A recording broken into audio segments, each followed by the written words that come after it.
Navy blue blood flowing through our veins. Sitting in the bleachers in the rain. We've shed a million tears and drank as many old style beers out at the game.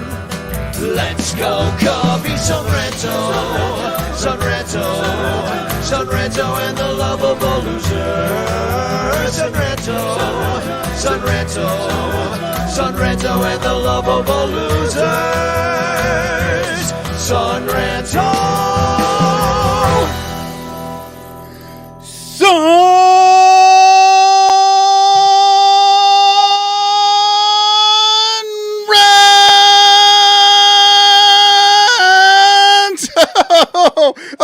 I cracked. Well, your Patreon patron money is definitely going to get Michael Cotton voice lessons because we finally broke him. Hi, welcome to the Son Ranto Show. My name's Danny Rocket. We got infield fly girl here with her. Was that Malort you're about to drink? Yes. Is that kind of end of the road trip, isn't it? And Michael Cotton, who you just heard his voice crack, will be drinking an anti-hero because he has an anti-voice. No, because this team has no heroes. They have the opposite of heroes. They are anti-heroes, and this one actually has baseball player on it, and that's basically what the Cubs are right now. Opposite of heroes. Zeros.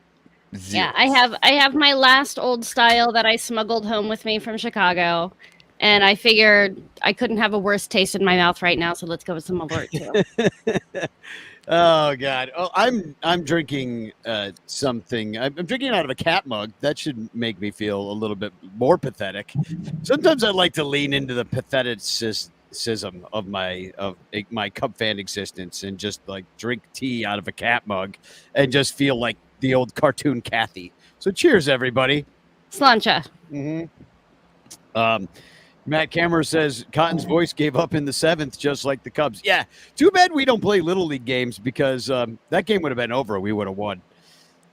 If only 70. Let's start there. But first, I want to thank our 110 Patreon supporters who support us at the Son Ranto Show. Find out more about how you can get access to great shows like Cubs Pod, our daily podcast, by going to patreon.com/SonRanto. Also, our super duper ranchers who support us at a higher tier, and those people are Blake Beard and his fabulous third base line tickets, plus Rogue Wave Creative and Mike Waller and the Cubs PS Plus podcast. He put out a show this week. It was very good. I enjoyed listening to his takes on just about everything because he's a smart dude. And, of course, our sponsors who just chimed in. One of them, Matt Kammerer and his permanent paintings. Check him out on Etsy. Just all the incredible maps, the Rancher Fest shirt.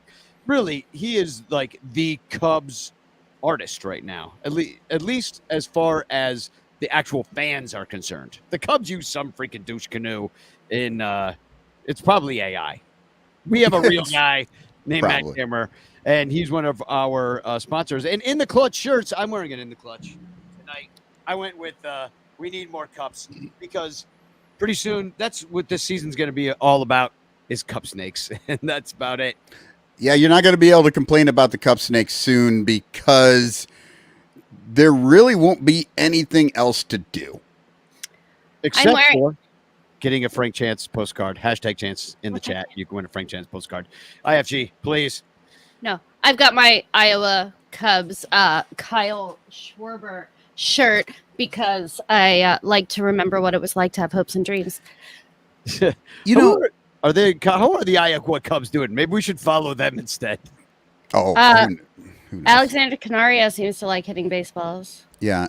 No, I was just thinking the other day, talking with my son. We're watching games together and we're talking about the Cubs. And, and he was like 9 years old, 10 years old in 2016.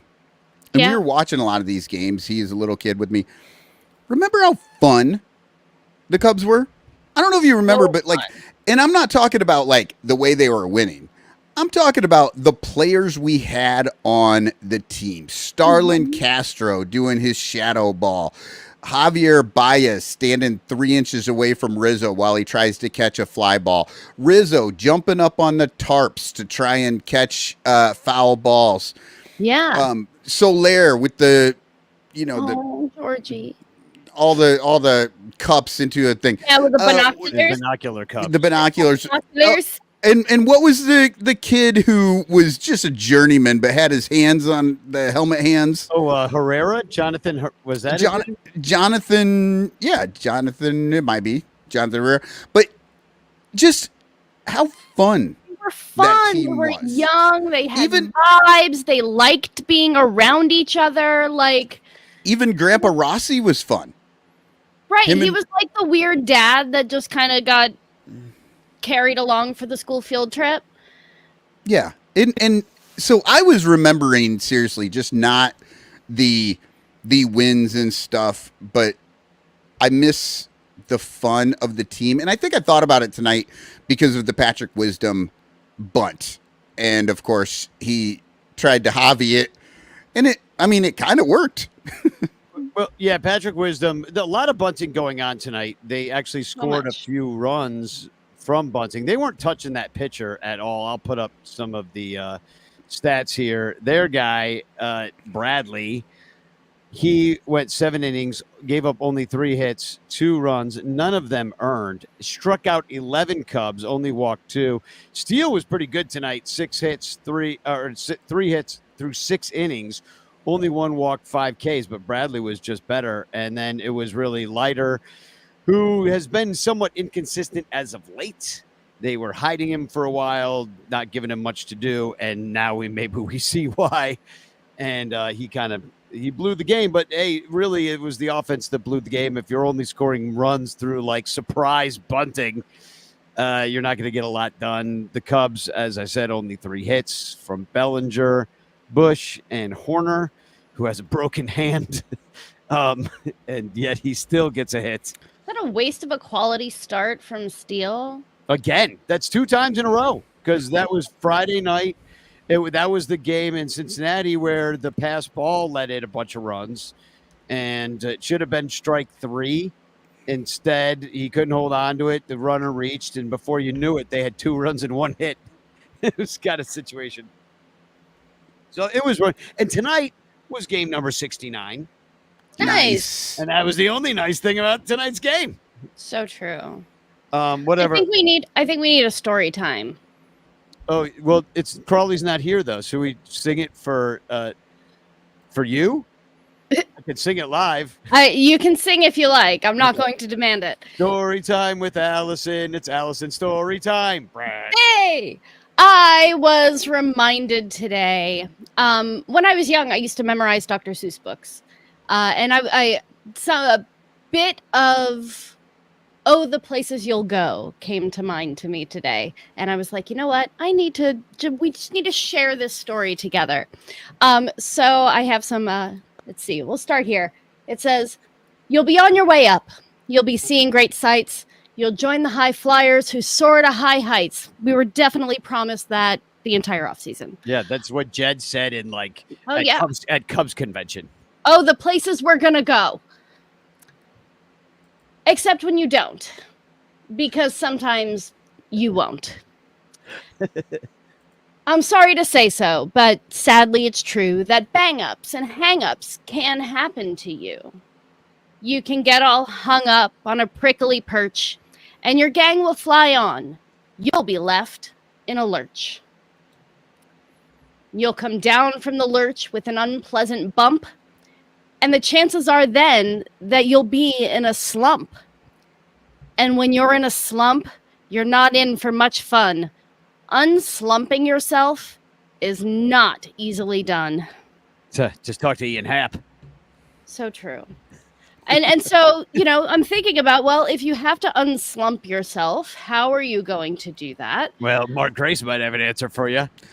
I mean, I spend way more time unslumping myself than pretty much anything else that I do. Yeah, exactly. Long struggle. When I think about that, I think about Yogi Berra. Yogi Berra used to say, "I'm not in a slump, I'm just not hitting right now." So I learned there are troubles of more than one kind. Some come from ahead and some come from behind. But I've brought a big bat. I'm all ready, you see. And now my troubles are going to have some troubles with me. Oh, all right. Well, that's what we need. Cubs, take note from Dr. Seuss and his delightful little Whoville character. We need to trade for that guy. We need that guy with the big bet. Is he a I want the double guy A? who's going to be like, my troubles are going to have some troubles with me. Like, I'm not having, I don't see that vibe in our dugout right now. I need the guy who wants the troubles to have some troubles with him.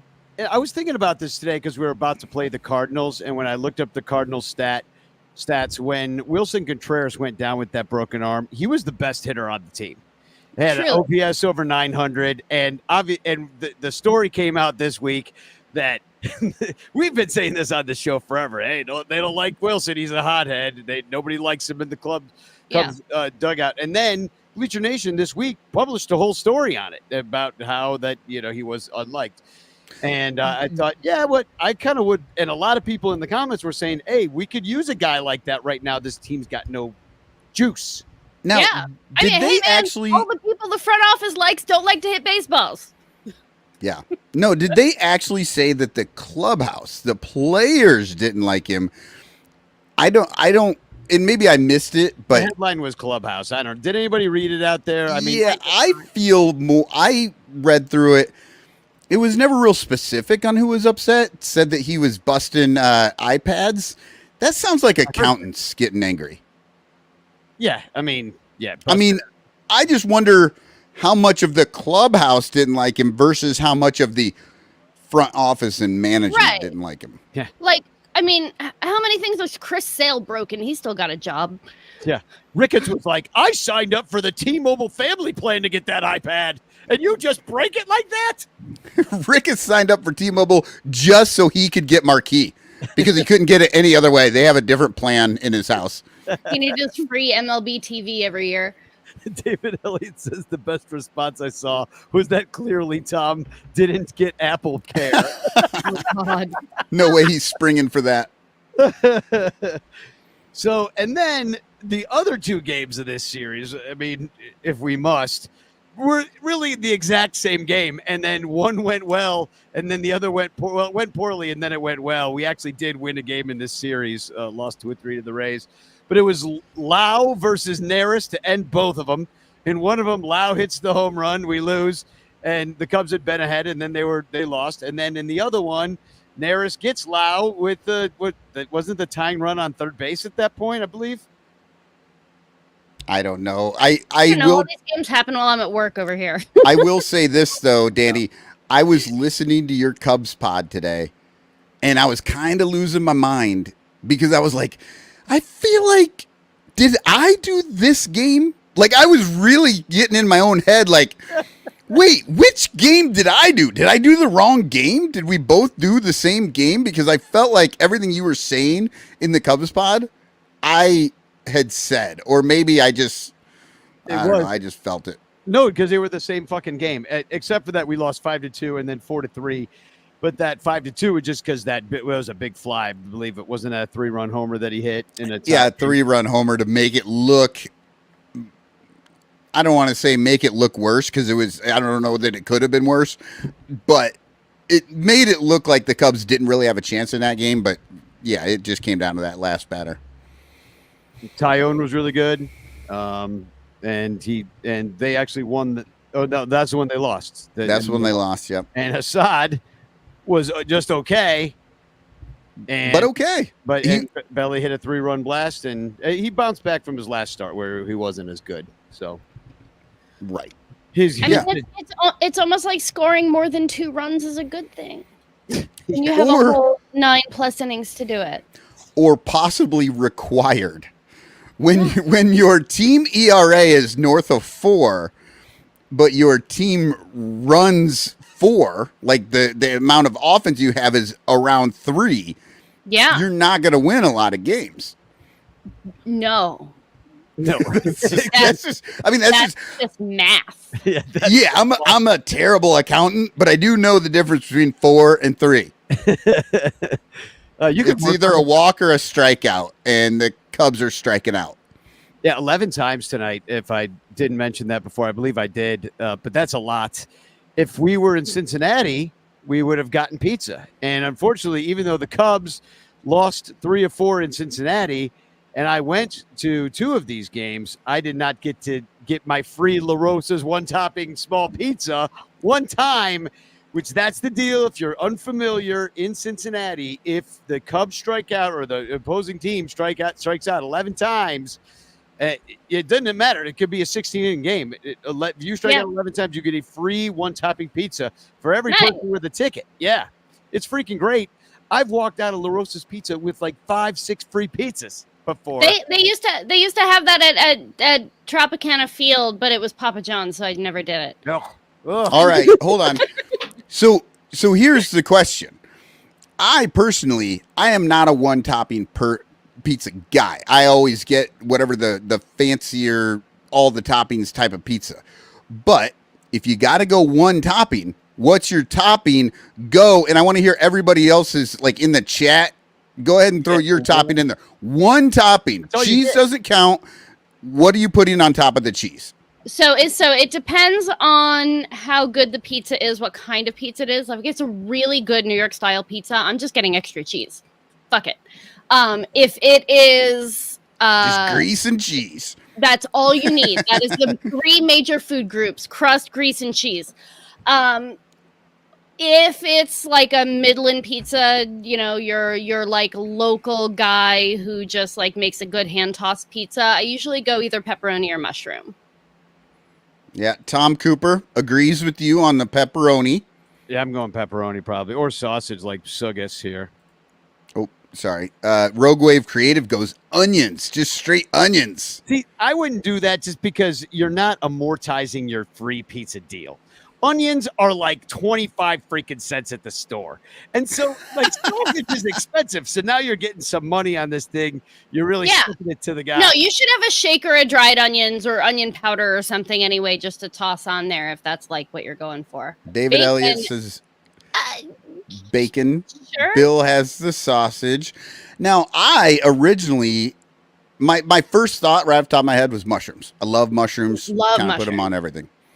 But then I thought about it for a second, and you know what? I'm going green olives. I love me some green olives on a pizza. Fantastic. Yeah, I agree. I like the black ones too. I kind of prefer those.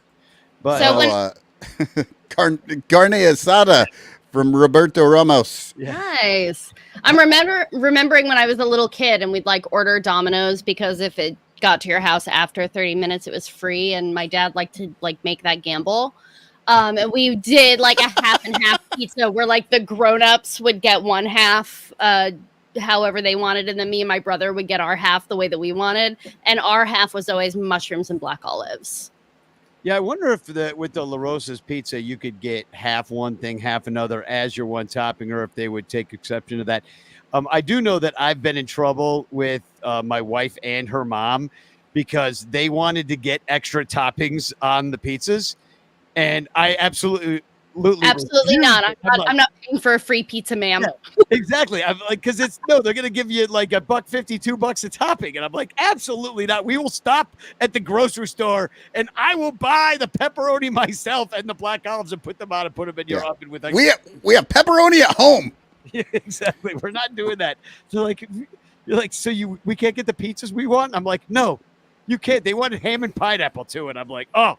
No freaking way in hell am I allowing this. So here's something I learned. Now, it was in Hawaii, so it makes sense that I would learn there. I have always hated pineapple on pizzas.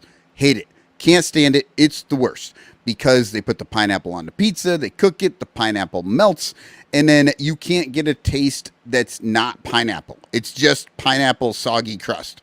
Sucks. I hate it. But I went to Hawaii. They cook the pizza and then grill they char the pineapple and throw it on after. Yeah. And let me tell you what, that is wonderful. I had no idea. I was like, I hate pineapple pizzas. And then I had it done the right way. And I'm like, ooh, this is actually really good. Skill issue. I like it. Not to drag this back into baseball, but We were avoiding that IFG. MLB. Well, no, I thought it was fun. MLB was asking, the at MLB Twitter account was like, They said, who is the most exciting pitcher to watch in baseball and why? They asked us a couple of days ago, and I had to honestly think about it. And I was like, it's got to be Shota, because maintaining a sub-2 ERA and only recording 1 loss in 12 games with this Cubs offense, it's like watching Cajolan fighting off the entire army of Cognac by himself, while the soldiers of Ulster sit around crying about their tummy aches. And like, this is an extremely niche tweet. I hope somebody out there likes Irish mythology, but I just saw a tumbleweed roll by. yes. So I'm not going to get all into it. The army of Ulster was cursed by Queen Maeve to feel what women's labor pains are, so that they couldn't fight in the battle. And so these guys, these whole fighting dudes, are all sitting around. They're like, "Oh my gosh, my tummy hurts. I can't do anything." And Cajolan is there just to fight off an entire army on his own. And so he like runs around the entire country, taking people on one by one. Like, "Hey, I will fight you at this ford. Meet me there." And he fights the entire army that way. And I'm like, this is what Shota's doing. Because everybody is sitting around crying about something that isn't really hurting them because it's not real. And he's doing it. Like, he's doing it. He's fighting off the entire army by himself. He has 1 loss in 12 games. What's amazing about that story is that entire army was in pain and injured, and if they were on the Cubs, they would play every day. Exactly. Because nobody goes to Illinois if you're in Chicago. Or they just be on the bench and not available. Not available. With Day their- to day. Everybody. with the their entire labor- army. Day with to their- day. Yeah, I think the Army had diarrhea cramps, is my guess. The Army you're Yeah, they talking about. probably had Because they cholera. didn't have uteruses all of a sudden. I mean, it was mythology, so I guess I'm making too much of it. But Maybe. I like the parallel to Imanaga because that was the only game we did win against the Reds. He was freaking nails and he was shut down dude. And he's got that history of pitching in big games. And not that game was a big game, but you're about to get swept in a 4-game series by a division rival. And so for somebody to step up and freaking make it happen. Now, Ian Happ was another guy that stepped up and made it happen in that win. He cleared the bases in the first inning with 2 outs, and it was looking like another like Cubs wrist speed situation. He cleared the bases. Then they scored another run in the next inning. But that was it. They scored those 4 runs, and they had to make that hold, and that was a little frustrating. But Well, speaking of Hap in Cincinnati, we've always known that Hap loves Cincinnati, right? And they tell us every 4 seconds while we're watching the game. But I think that might have been Hap's only hit in that series. yeah, It was a big one.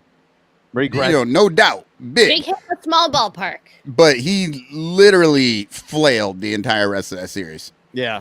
Before we get too far into Cincinnati, I do have to kind of talk about what happened there because I was at a couple of these games. I was at Friday and Saturday, and then Saturday was hanging out with the new Nasty Boys, Chris and Billy, and they decided, if you remember from last week, can we get some like last week Sting music, like flashback? Isn't this what they did in Wayne's World? We told you the story about when Johnny was drumming with Chris and Billy's beer bats on the curb, and he smashed them. I swear to God, that was the funniest shit I've ever seen in my life. I have not laughed that hard in a decade. So there they are with their broken bats. So luckily, I had 2 bats to give them, and Billy showed up with one of them, plus a Cincinnati Reds beer bat, which, by the way, much nicer bat than the Cubs give at Wrigley Field. Theirs has a actual foam handle that it seems slightly like thicker plastic, so maybe you could even drum with them. That is novel. What? I remember because I was watching your live podcast via TikTok because Billy's really good about uploading things to that Tiki-Taki clock app.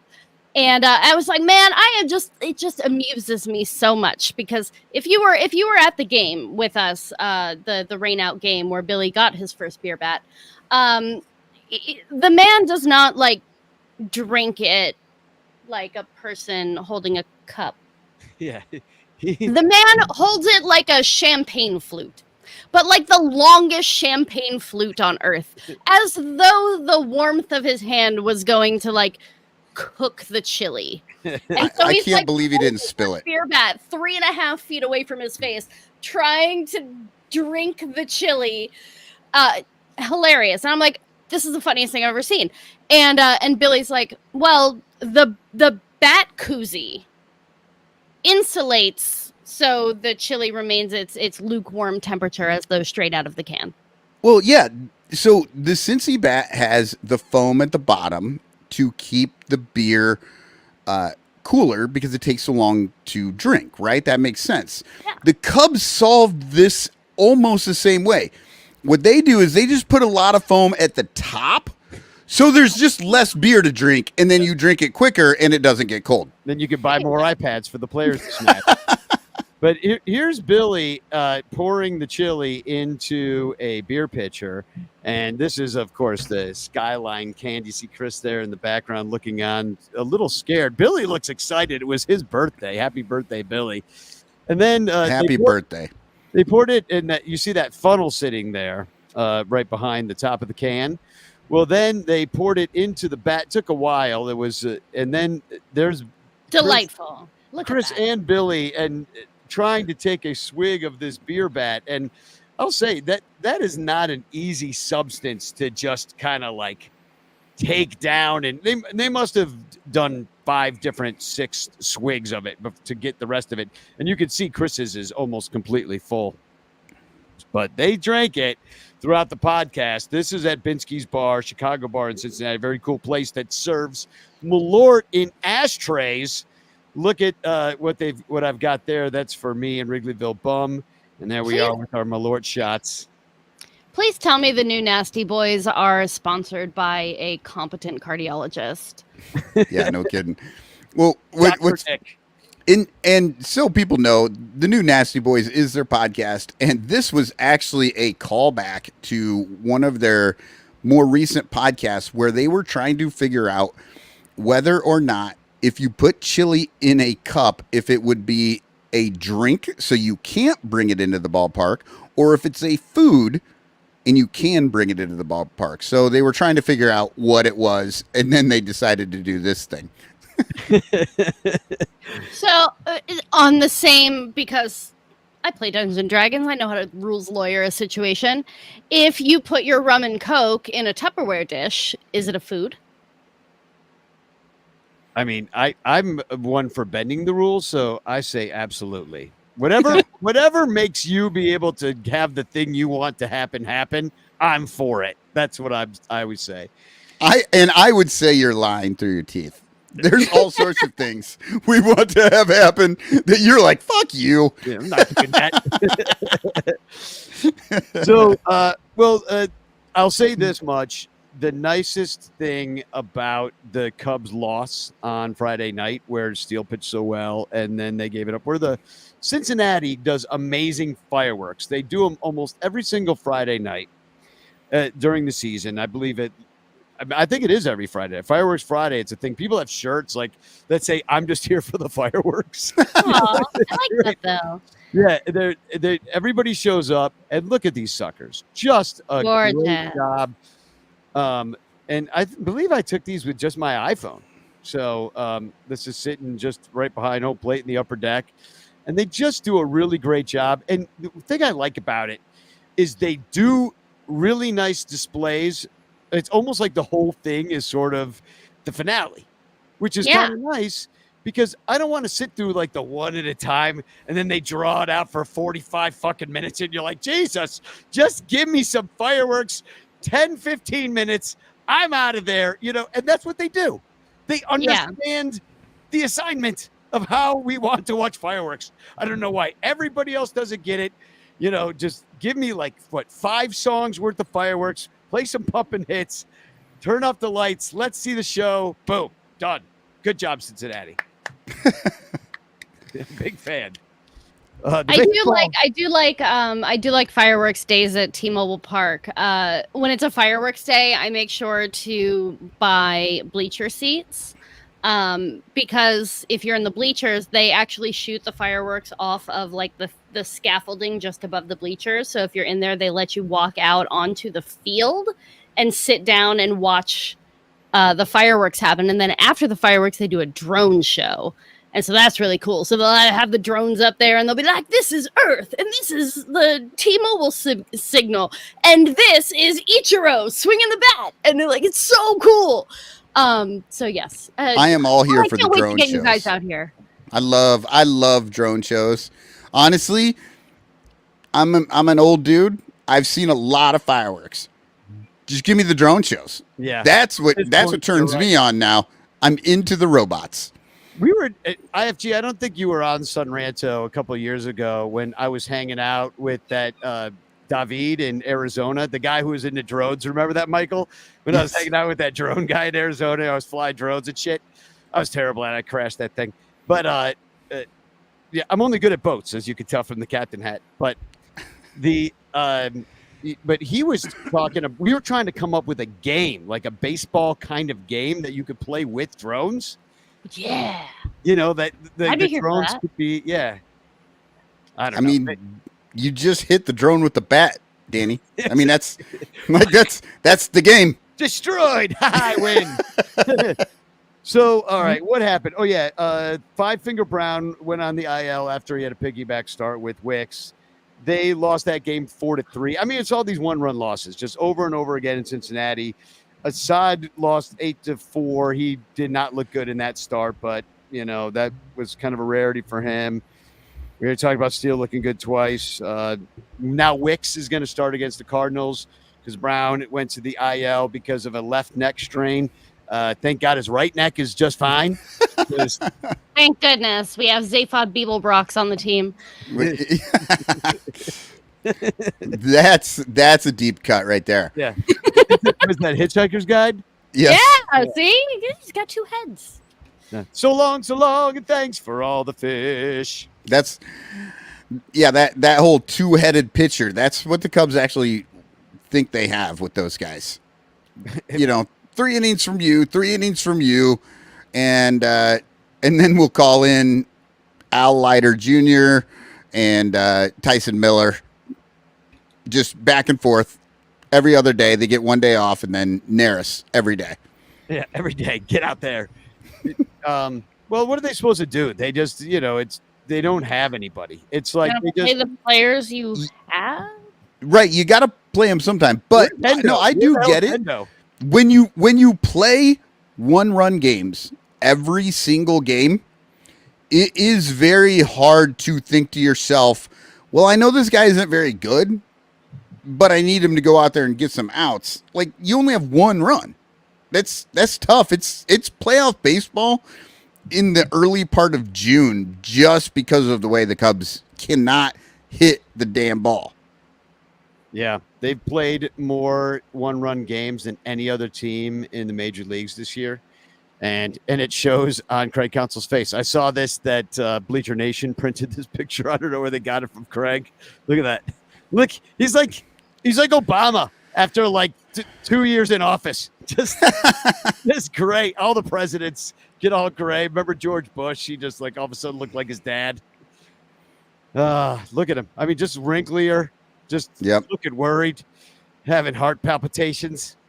Poor guy. Look, Patrick Levy says this team needs like a bench clearing brawl or something against the Cards this weekend. Seriously, get the fuck up off the mat and show some fight. And, you know, 2014, it was actually Cincinnati where that happened for that team. That's when Anthony Rizzo decided he was going to take on the entire Cincinnati team. Most directly, Aroldis Chapman. He was going to go out against Aroldis. He figured Aroldis would take it easy on him because he has breasts like his mother. That's when John Baker pimped that walk. Do you remember? You gotta love I the. love a pimp walk, by the You way. gotta pimp the walk. Come on. I love it. might have video of that. I'll try to find it. Baker Is Pimp there Walk. any better insult you can give a pitcher? Like, motherfucker, you walked me. Yeah, Right? I think it's great. I don't know. I think it's fun. Especially if you pimp a walk that walks in a run. Great one. Love it. Sorry. Was it Hap in Cincinnati that broke his bat and then like did a bat flip with just the handle? Like- One of the guys did. He just had the handle and he flipped it. But yeah, and I can't remember which one did it. Somebody in the chat remembers that. I remember watching the game and sawed him off, but it was a hit, so he flipped it. Does anybody know exactly when Kyle Hendricks is going to hit that 10-year mark? It's July something or other. People were I saying. know it's sometime All-Star breakish, but I don't know if we have like a date that we're counting down. Should to. we start a countdown on this show? I do. I want to do a countdown. I want to like check off the days on my son Ranto calendar until Kyle Hendricks is officially free of his. I don't know. His But even if spot they got on this rid of- roster. But I mean, he hasn't pitched since June 6th. It's a whole Yeah. week. So, That's, I mean, no, that's not. Didn't. No, I I don't- didn't see him pitch in Chicago. I saw him warm up in the bullpen. That was it. yeah. And so, but June 6th is the last time he pitched. And so it's been a whole week. But it's wasting a roster spot. But like, who would they even bring up? You know, like. I don't know, but you can try find somebody. Oh, actually, I know who you can bring up. George Lopez or Jorge Lopez. The only thing is you have to keep extra gloves in the dugout for that guy. He tends to lose them. Yeah. Ricketts is being like, he's just going to have to play barehanded. I'm not buying him another. Well, they might make him do it. Oh, you broke your hand playing barehanded? Who cares? Keep playing. Yeah, exactly. We like our guys a little broken. I made the joke, and I feel bad about saying this because I really love Adbert Alzolay. I feel bad he's injured. You know, of course, I think this man might be a lot better if he wasn't. But awkwardly, they are not canceling his bobblehead day, which is coming up really soon. And I made the joke that it becomes broken for authenticity. It's so awkward. I mean, you'd think they would have the wherewithal just be like, let's store these. Let's wait till he comes back. But we might have seen the last Alzolay. I'll be honest. It's been this way with this guy. And 60-day IL does not sound very promising. Danny, you're talking about who do we bring up in the bullpen, right? Who would they even choose? Who would they bring up? Who would you even make a bobblehead for? Who on this team? Who are you making a bobblehead for? Like, you can't. Morale, they already made that. Right. Like, all the guys that could have one already have them. Alzolay was like, I guess we do one for Alzolay, right? Like, we have to. Yeah. Because we don't have any other people. Well, they made him a closer video. Remember? They turned off the lights and were like, dun, dun, and played his music, and he came out and he had a thing, the People's Fist. We made a shirt, and then it was the cursive in the clutch. You know just what? saying It the Cubs have happens. the The same Red issue. Sox did an entire bobblehead day for Kike Hernandez after they traded him away from the team. And didn't that pedophile get a bobblehead day? I think they canceled that though. Wait, who? The dude last year, The Pirates. Yeah, the one that was with the 14-year-old. Oh, the Rays guy. That was no, I think and his bobblehead day came up like right after they got rid of him, and on like Little League Children's Day at the park, oddly enough, which was it was maybe the greatest bad thing to ever happen. Like, you would not be able to write that into a movie. Everybody would be like, "Oh, that never happened." Oh God, I hate to laugh, but that shit's funny. Fine, I'm going to hell. Hey, somebody get that Alzolay arm thing and then like DM me. I want it. Well, I have one more positive thing to say about the Reds and the ball. We're tired of this, Len Casper. We know you like the Reds.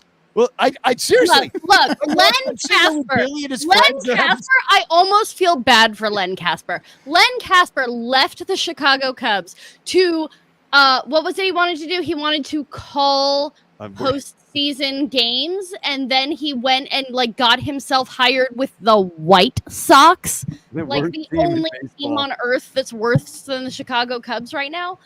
It's hilarious, honestly, truly very funny to me. Yeah. Well, I'm not going to say nice things about the Reds, although it was fun to hang out with Billy and his friends as they were winning games on his birthday. I'm like, hey, it's pretty fun to be a Reds fan because I'm looking at their players and I'm like, oh, these guys are pretty cool. But check this out. If you go to the designated driver sign-up sheet at Fan Services, they give you a wristband, at which point, I'm not wearing it, this is a different wristband, but at which point you can go to any Porkopolis, which are situated all over the stadium, and you could get a Budweiser Zero, which is a non-alcoholic Budweiser, for $1. That is the deal that they give you at Great American. I was like, what a freaking awesome deal. So I just wanted to spread that word. If you're out there and you want a non-alcoholic, because that's cheaper than water. That's so cheap. If you want a non-alcoholic beverage and you're at T-Mobile Park, bring a vessel of any kind. The $10 like fancy soda cup that you can buy and then bring back for the rest of your life, or like your own reusable water bottle. There's like 17 Coca-Cola fountains stationed around the park in the concourses, and just go fill your shit up. They don't care. They're giving away soda. Yeah, the West Coast, man, they do not care. I've seen the videos. They're like, going to CVS, just grabbing razors and deodorant. Nobody cares. You don't have to pay for anything. It's incredible. I'm thinking of moving out there just to go shopping.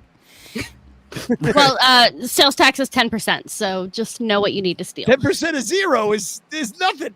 It's exactly 5-figure discount, dude.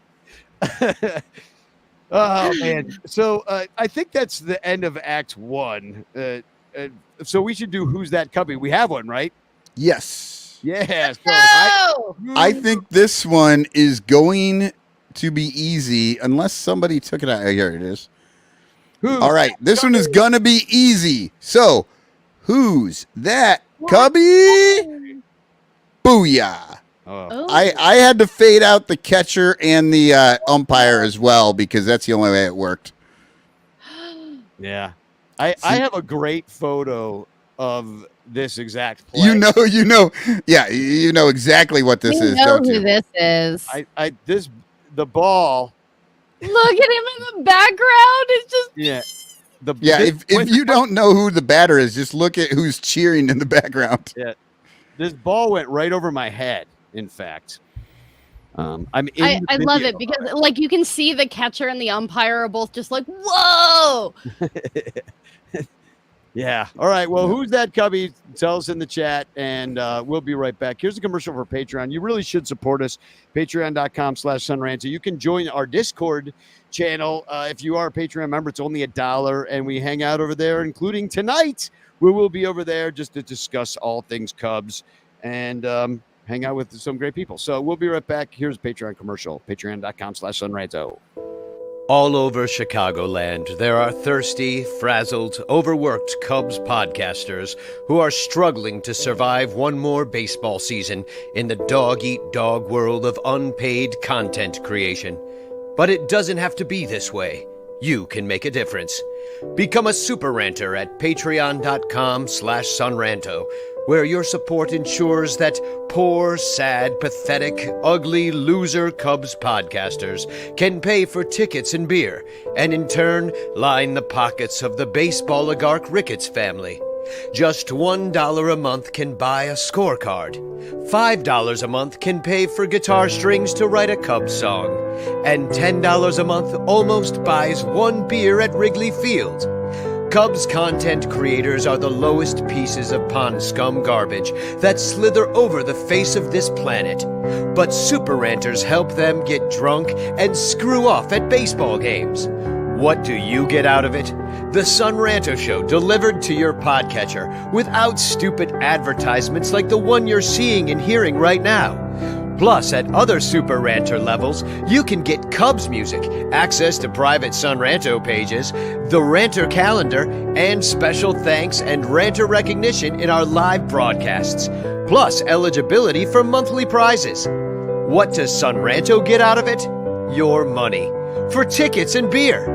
Go to patreon.com/sunranto. That's patreon.com/sunranto. And become a Super Ranter today.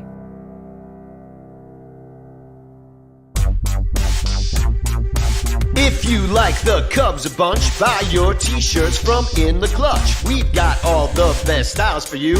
Dansby, Saya, Morel too. Clark Fly in his double U. Cody Bellinger, Smoking Dukes. Vintage shirts from days of old. Patrick Wisdom and Nico. You'll look sharp wearing your stro. 10% off with the code SONRANTO. SONRANTO.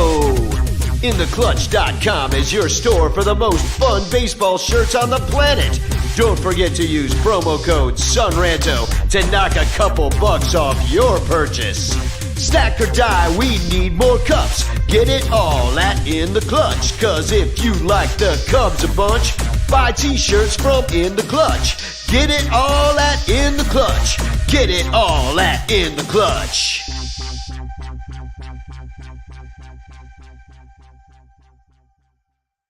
Hello, the Son Santos Show, the Chicago Cubs, 69 best postcard.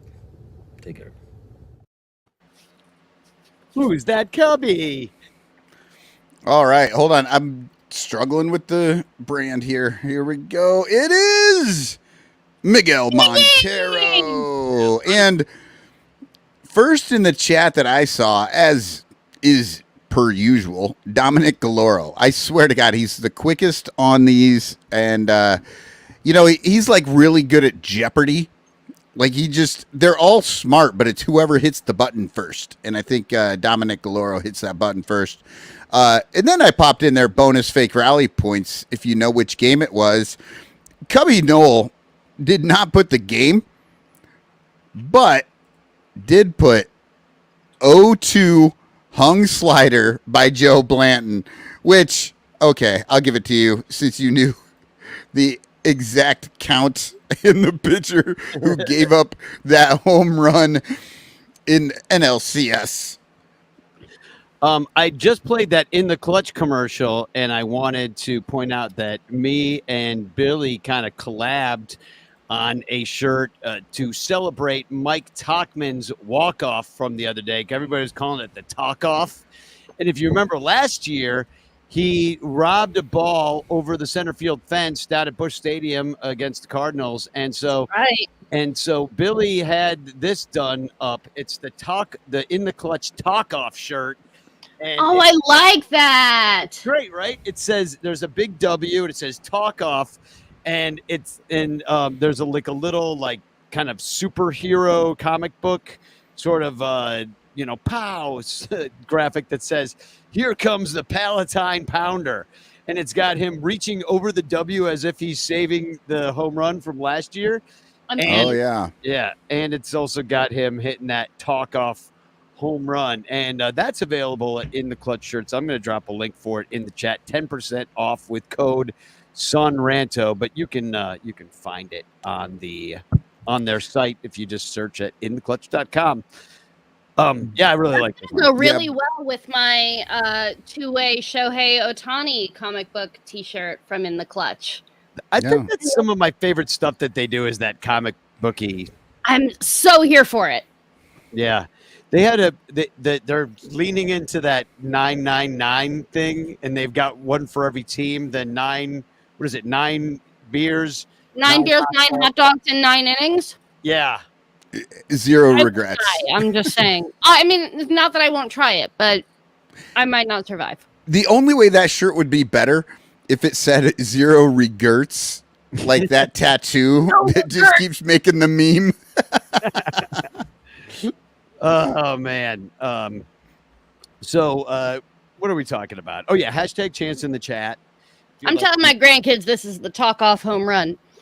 It's just foul ball he hit me in Cincinnati. Yeah, tell them. You should have them sign it. Yeah. Michael, Sign my ball, please. And so you mentioned we got. That's what she said, but it was a she that said it, and then I don't know that joke works that way. It I doesn't. thought Eagles legend Mike Talkman. So we signed Jorge Lopez. He chucked his glove into the crowd as a Met. Then they released him. He's on a minor league deal though, and he's got a 5.42 career ERA. So season saved, I guess. Explain this to me. Hold on. Explain this to me in small words, because the Mets were like, dude, you got a really bad attitude. You got to go. And then the Cubs are like, Wilson Contreras, you got a really bad attitude. You got to go. And they're like, hey, you dude over there with the bad attitude, come here. Well, he's much cheaper than Wilson ended up being for the Cardinals. And also, the Cubs are notorious for not giving things away. And so if they can just hire somebody that'll do that for them, they're into it. They're just like, okay, if you're giving away your own crap, we'll sell those seats right up on the other side of the net for an extra $100 because you might get a glove. Like, what's like the attitude to income ratio to where like it's okay to be like a shitty attitude Cub?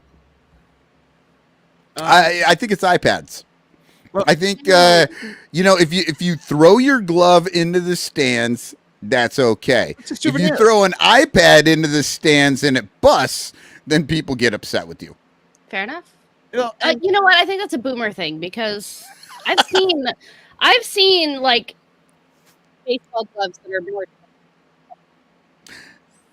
That is kind of a boomer thing, getting really upset about like You broke messing with your stuff in the house. Do you remember how badly we would get yelled at for jumping on the bed or the couch or crawling around, like walking on the couch? And Pop is sleeping. Oh my God, just get beat.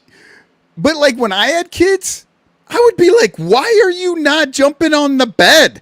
Look how soft it is. It's right there.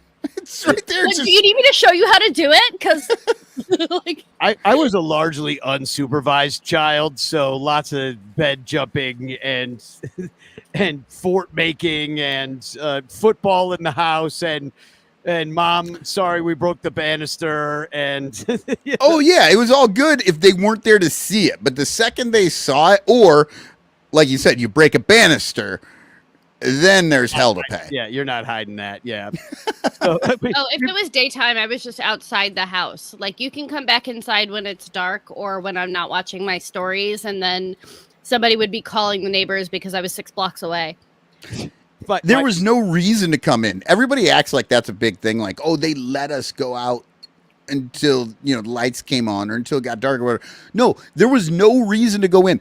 Going back to your house meant you were going to be near the people who yelled at you for jumping on shit. Exactly. And so you didn't no, wanna I was be in there. New York City, not Iowa, but whatever. So, well, back to baseball, but not quite baseball-y. I like what people are putting in the chat is about some of the meltdowns that we remember from Cubs.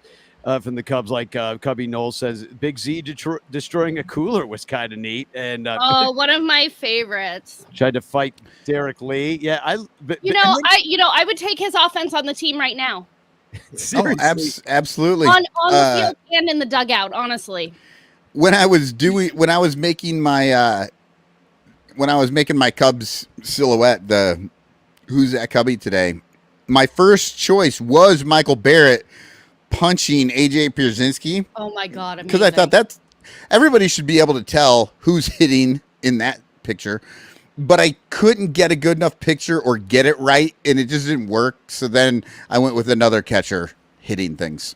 Yeah. Fair enough. And people- Hey, you should take something from Tom Cooper there and do Milton Bradley yeeting a live ball into the right field bleachers. Yeah, we're speaking of Big Z, right?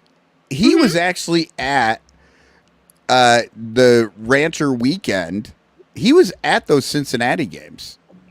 He was? Yeah, when we were there, they did a little video board thing. Yeah, they showed him up on the Friday, screen. I you were cried a setting little up, so we were in the thing, and they did a little video board thing, and then they showed him. He was sitting in like the front row down on the third base line. Yeah, he's around the team a little bit. I love Zambrano. Z. I'm kind of surprised that they let him back of all people, because it really didn't go that well with him at the end. I know he tried to come back a little bit, pitch for the Chicago Dogs. I watched him warm up. But hey, as you said, like, maybe we could use him out of the pen right now. We could definitely use the bat. you know? But and that's kind of what I wanted to talk about maybe a little bit. And I'm kind of making this up as I'm going along, in that we need to get better at many a position. We talked about the catchers last week. It looks like a tough sell, as to you're either going to have to trade a lot to get somebody in here that's going to improve the catching situation for us immediately, like a major league catcher from another team. And I don't know who the hell's going to give us one. That doesn't exist. Yeah. I not think for it's really sale. funny that, like, we had Luis Torrens, and then we were like, nah, you're not good enough, and we chucked him out. And we had Jorge Alfaro, and then we're like, nah, you're not good enough, and we chucked him out. And I'm like, I'm pretty sure like either one of them would either be catching or hitting, or like at least attempting one or the other. I mean, isn't Luis Torrens doing something of value for another team right now? Like, why are we just handing? Well, the tough thing is, like, an extra third catcher or like a backup to the backup is one thing, but I think what we're need is an actual freaking starter at this point, because even if Miguel, our starters are acting like third catchers. Well, that's what I mean. So we need somebody to like slot them back, and I just don't know if Alfaro is going to be the answer to be the starting catcher. At least you'll give me the defense. And that's where we've been lacking. But where can some of these improvements be made? You know, Bush is starting to hit the ball. Just go around the diamond. Catcher, we talked about need. First base, Bush. I mean, he seems to be coming around. He's a rookie. He's going to come and go. Second and short. That is what it is. Both of those guys need to improve from within and just play better. Well, yeah. They need to play better, but they also both need to. One needs to not have a broken hand, and the other needs to not have a broken knee. And then they should be okay. And Bellinger needs to not have a broken rib, but they are broken, and we are playing in this year in which everybody is physically broken in their bones. Well, not just like sore in their ankles. They are broken in their bones, and which are hard things that take time to heal. By the way, why are we not like trading for Harry Ford? The catcher? Yes. I don't even know if they'd even let him play, because he's not even in the majors yet, right? Isn't he not in the majors? Is he going to do something better than Yan Gomes? Because if so, bring him up! He's not until he's 27. That is the rule. He needs 437,000 at-bats in the minor leagues before he gets a call-up. Yeah, that's the rule at the Cubs. But I'm putting up everybody's numbers from the week. There's a huge drop-off after Bellinger, who's been hitting the ball a little bit better lately. Bush had a good week. Swanson had a good week, so maybe he's feeling better. Suzuki had a good week, as did Bellinger, and then it drops off from there to the nearly unplayable Patrick Wisdom. Mike Tauchman had a rough week. It's the curse of the in the clutch shirt. I told Billy, I'm like, this guy's not going to do anything the rest of the year now that we made the shirt. So buy it now because it will be irrelevant soon. And then it'll just be kitsch. So I got the numbers up there, but if the Cubs keep losing like this, then you're like, well, I guess they're sellers at the deadline. Who? Sell who? Who do we have that anybody wants? Who would want and you can't, and who doesn't have a no trade clause? Exactly. Are you looking at Tyone maybe? Like, you got a few years left on that contract, but he could be valuable to somebody. Maybe you can get something for him. But everybody else, I mean, you're not going to trade Steele. From the pitching, you could probably trade a starter, and you could maybe get something for that to improve Only your thing next trade year. for the babies. Well, I mean, yeah, you could trade like a Wicks you could trade Assad. I hate to say it. I mean, there's guys. I mean, you could get something for these guys because they're doing well. That's all I'm saying. There's nobody in the bullpen that anybody would want because they all suck. So the question is, if you are selling, what are you selling for? Because like a rebuilding team would buy a bunch of toddlers that you're not going to see for another 5 years or if ever. And we don't really have the pieces to trade for that. You can move on from Bush if you wanted to. And, maybe I don't think you need to necessarily move on from Bush. I think Bush can be used as a DH you can move Bellinger to first base more often. Like have him play that maybe like a 70-30 split so that you keep PCA in the outfield. PCA is not hitting, but he's so He good was in the anyway, outfield fine. that, I mean, this team was supposed to be a defensive team, right? So put your best defensive team out there, and that's Belly at first and PCA out in center. And then Bush can still get reps at first base, but also play DH. He can also, obviously, we've seen this week, he can play a little bit of second base. He could play a little bit of third base. You can move him around, but keep him in the mix.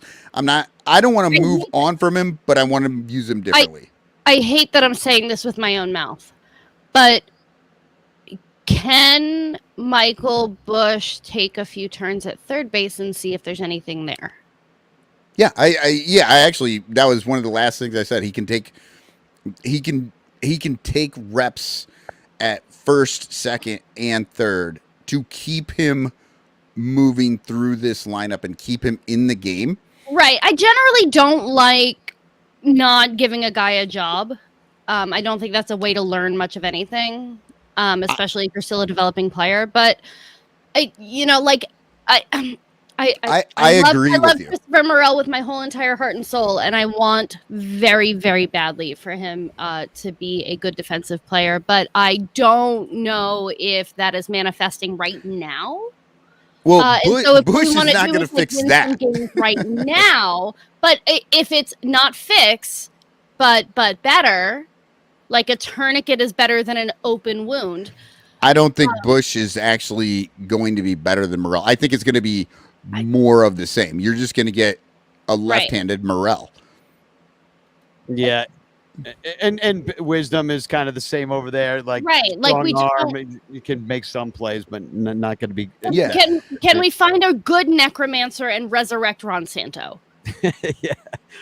Just put him together. Dig him up. Put his legs back on. Put somebody's.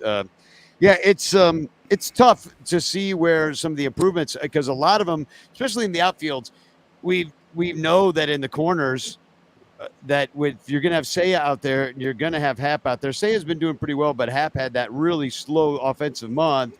So he just needs to play better. There's so much of the Cubs that just needs to come. They just need to do better because they don't have somebody in the minors that they're willing to bring up. Like Canario could hit 1 million home runs. Doesn't matter. They're not going to demote Hap. That's just not going to happen. Well, Right. see, and I talked about this in Cubs Pod. There is no vision at the top. Jed Hoyer has no clue what he wants for this team. He doesn't really have a plan. They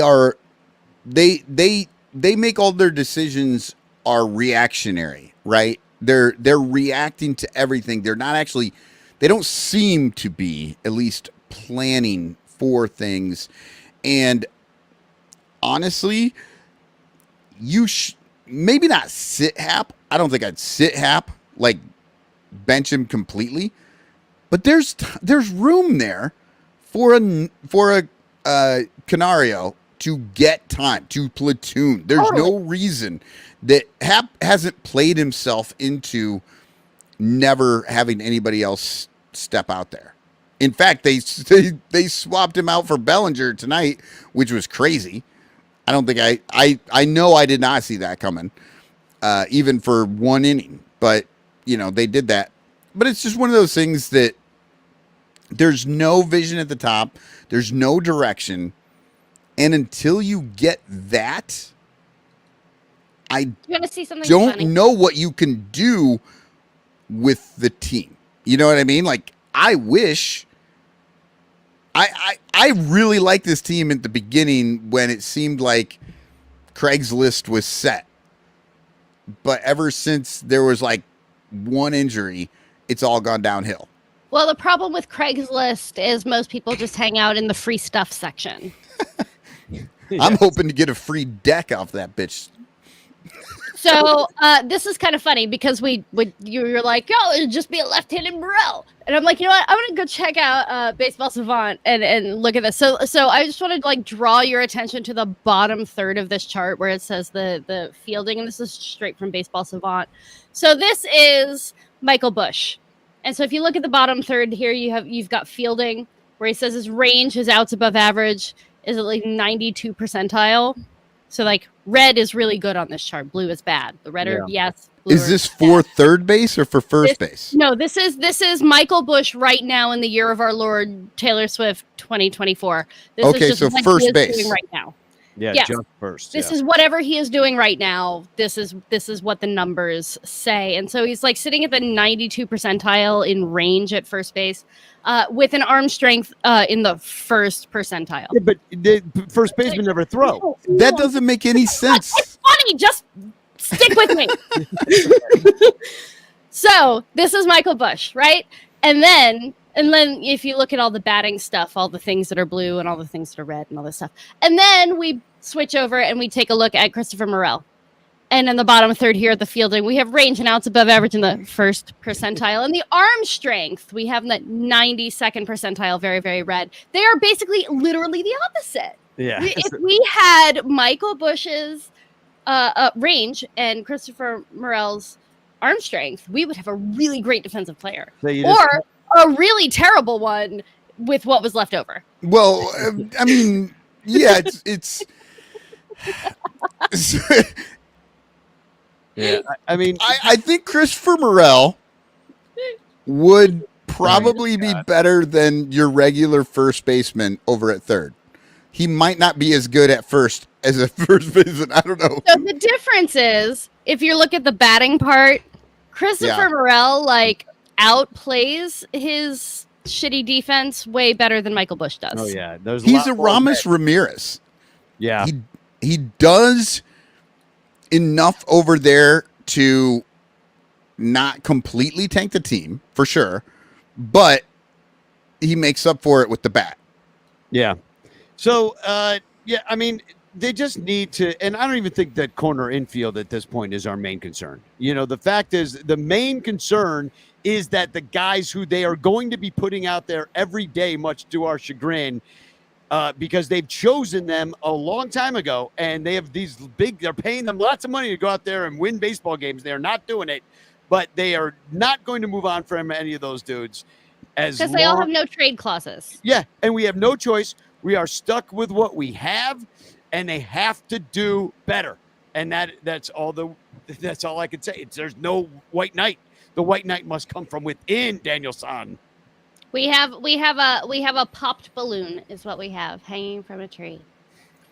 I was sitting there with Wrigleyville Bum, and we were talking after that Reds game when we watched them lose on Saturday, right across the street at the bar, and he said, "Just doesn't feel like our year." Oh, you think? I mean, it just was, one of those. It just doesn't feel like it. Like I don't have much. Just doesn't feel like our year. Oh yeah, You want a shot out of them? Sky's blue. Yeah, exactly. The water over there is wet. You've seen enough baseball. You know when your team's on a roll. I keep moving the goalpost, and I say to myself, what is it going to take for me to believe in this team again? Because I did believe in them back in April. I'm like, hey, we should win the Central. I remember saying this a bunch, and we should have. We still should win the Central.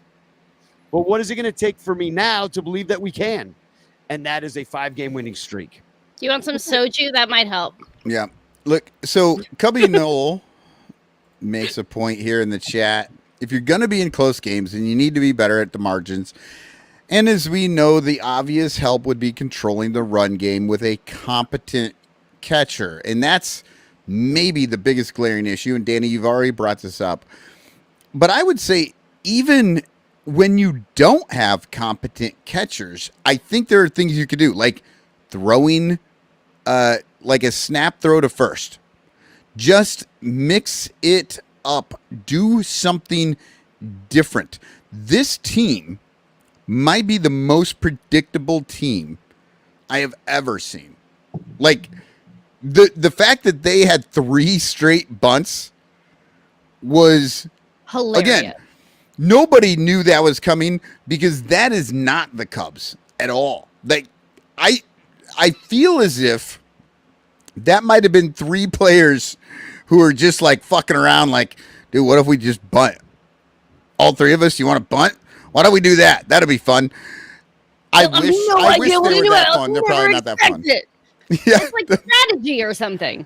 Yeah, but like I don't see that coming from maybe the management, but that was I think amazing, did. and it's just like that's the kind of like That was wild not- card we need. They called for that play. There's No, I absolutely no know. way. And they almost fucked it up. If that catcher didn't drop the ball, that guy's out, and that contact play, and on really one of the worst squeezes I've ever seen in my fucking life. They're lucky It was bad. they even came within that run and scored that. Otherwise, that would have had another out. Probably wouldn't have scored the other one either, and it would have been like, oh, they can't even bunt, they can't even squeeze, because they couldn't. The guy dropped the ball. You're don't right. have That was anymore.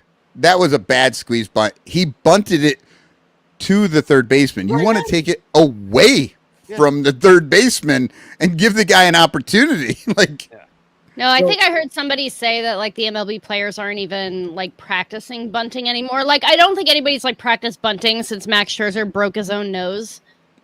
Ian you Happ remember said that? that on his podcast, how nervous he gets when he's asked to bunt. Like when he was just coming up and they ask him to bunt, and he's like, I haven't bunted in like 3 years, because when you're in the minors, they don't bunt at all. In the minors, the coaches are like, we're not bunting. Like, we're not trying to win these games. We're trying to make you better hitters. Just swing the bat. And so Yeah. by the time you get to the majors, you haven't done it forever. Yeah, David Elliott is asking if that's the council effect. I'm wondering if it's the Mike Talkman effect. He's like, you know what they used to do in Korea? Yeah, they just bunted get us out of These the people slump. ruined my life with the damn bunting. Well, hell, I mean, they really didn't have much choice because they weren't getting any hits. So they couldn't hit that guy. They had 11 strikeouts, so they did what they could to scratch some runs across. I'm fine with the reasons that they did it and the fact that it kind of worked. I mean, it worked, but they didn't win. But here's a sobering thought from Michael Cerami, and then I want to move on to one more thing before we take a break and talk about the Cardinals coming to town. But Michael Cerami tweeted this the other day. This was I think this was yesterday after yesterday's game, which we actually won. Said even if the Brewers play 500 ball from here, they'll wind up at 87-75. That would mean the Cubs would have to go 56-39 to catch them in the division. Of course, it's not impossible, but we might already be playing for the wild card, and that is a sobering thought. I mean, I hate to tell Michael Cerami, but we were playing for the wild card on day one. I mean, when this team got good in April and was playing well and like got up into first place for a bit, and honestly, as bad as they have been, they're still in the upper half of all of the major leagues because nobody seems to be winning this year, which I don't understand how that works. But they built this team to play for the wild card. That's the whole goal. They do not care about winning the division. the division was takeable, though. Oh, 100%. This division is always takeable and should always be takeable for the big fish in the small pond. The Cubs have all the money, and we should be. And you know, the intelligent spending is not working, not because they're saving money, but because there hasn't been much intelligence in the spending. The spending that they have done has been bad. So we've got $230 million of unintelligent spending. Yeah. Will you put that graphic back up there that you just had up? Yeah, so Yeah. this is from a couple of days ago. Our good friend Jeff posted it. It's the wild card race. So this is as of 2 days ago. Of course, we have the San Diego Padres up a half a game, and they At are a 500. 500 team, right? San Francisco Giants right below them at 493. Pirates below them at 485. The Cubs below them at 478. Cincinnati Reds, 478. St. Louis Cardinals, 477. Arizona Diamondbacks, 470. Washington Nationals, 470. It's a bunch of Price's Right-ass baseball teams trying to get us close to 500 without going over, and that is your wild card race. $1. Yep. This is what we've been talking about on this show. You have not heard this anywhere else except for here. It's the postseason tournament. They let half the teams in just to keep the kids playing and the parents bring in the fucking oranges. What if And the management, the front office, the ownership, they're like, okay, if half the teams get in, we're all going to try to be halfway good. I honestly think at this point, Jerry Dipoto was being like almost lofty in his ambitions by saying he wanted to win 54% of the time, because that would make them a 540 team, which would blow away exactly. the National League wild card winner. You might almost accidentally win the division doing that. You would. It's a race to the bottom in the major leagues right now, and everything on the country, any system that works under capitalism is a race to the bottom right now. I don't know. We've been talking about this for years. All this stuff, all these improvements, and my old dumbass screaming at clouds over here. I mean, I hate it. But this is where we're going. What IFG came on and saw the same writing on the wall. Like, Danny, we've all been here. Saying all the bad news and nobody believes me. What if they run out of mediocre players? All the teams, like, just there's such a scramble for mediocre players that the price of mediocrity actually goes up. You're gonna hate me for this. They're already putting things in motion to replace minor league teams with independent baseball. Oh, sure. No, semi-pro, I've college heard thing. that as well. Fucking Savannah Bananas. That is our your Dub C fish sticks, your Portland pickles. That's your new minor leagues. Well, and Savali, they were saying on the broadcast the other day, he kind of got an extra look because he played against the Red Sox when he was in college. And he struck out like the heart of their order. And they're like, who's this guy? Ended up getting drafted high. And they were like, hey, you never know who's watching. And that is the truth with just about anything that you do. Now, as bad as that sounds, because it does kind of sound bad, it's kind of how they did it way back in the day. I mean, back in the day before there were minor leagues, there were just independent teams. And you looked at But here's the thing. Right. You had Babe Ruth hitting and pitching against plumbers. Yeah, here's the thing. That's literally what we're talking about going back to is people who drive DoorDash and work construction in between baseball games. And it sounds terrible, but if we as fans just say, okay, fuck you, Chicago, I'm going to watch the Musqueam Muskies play. And that's my new favorite team because they're in the independent league and we're not going to go to Chicago anymore. Like that, the only way this happens is if everybody treats their team like Tampa Bay treats their team. Sure. 19,000 people at the game today. That was the biggest crowd they had for this entire series. Cubs, we show.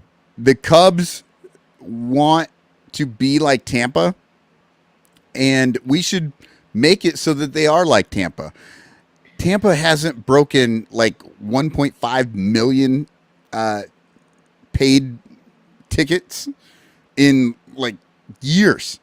Sure. They're like 1.2, something like that. Like the Cubs are breaking 3 every year. The only time the Tampa Bay was ever over 2 million in one season was 1998, and that was their inaugural year. Yes. To be fair, if there was a train that took you from Crystal River to St. Petersburg, more people would go there. And, if that train just like dropped you off a block away from the ballpark, more people would go to Tampa Bay Rays games. To be fair, they'd get 4 million at Wrigley if I could take a train. Hours to get to the ballpark, and then once the game is over, there's nothing to do downtown because it's all just condos full of old people.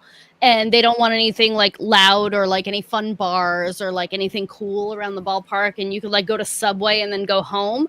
That's why nobody goes to Tampa Bay Rays games. But I will tell you, and I'm from an out of town person. I'm not like spoiled on Wrigley Field. I would rather spend an afternoon getting sunburnt in the left field bleachers than be most places on earth.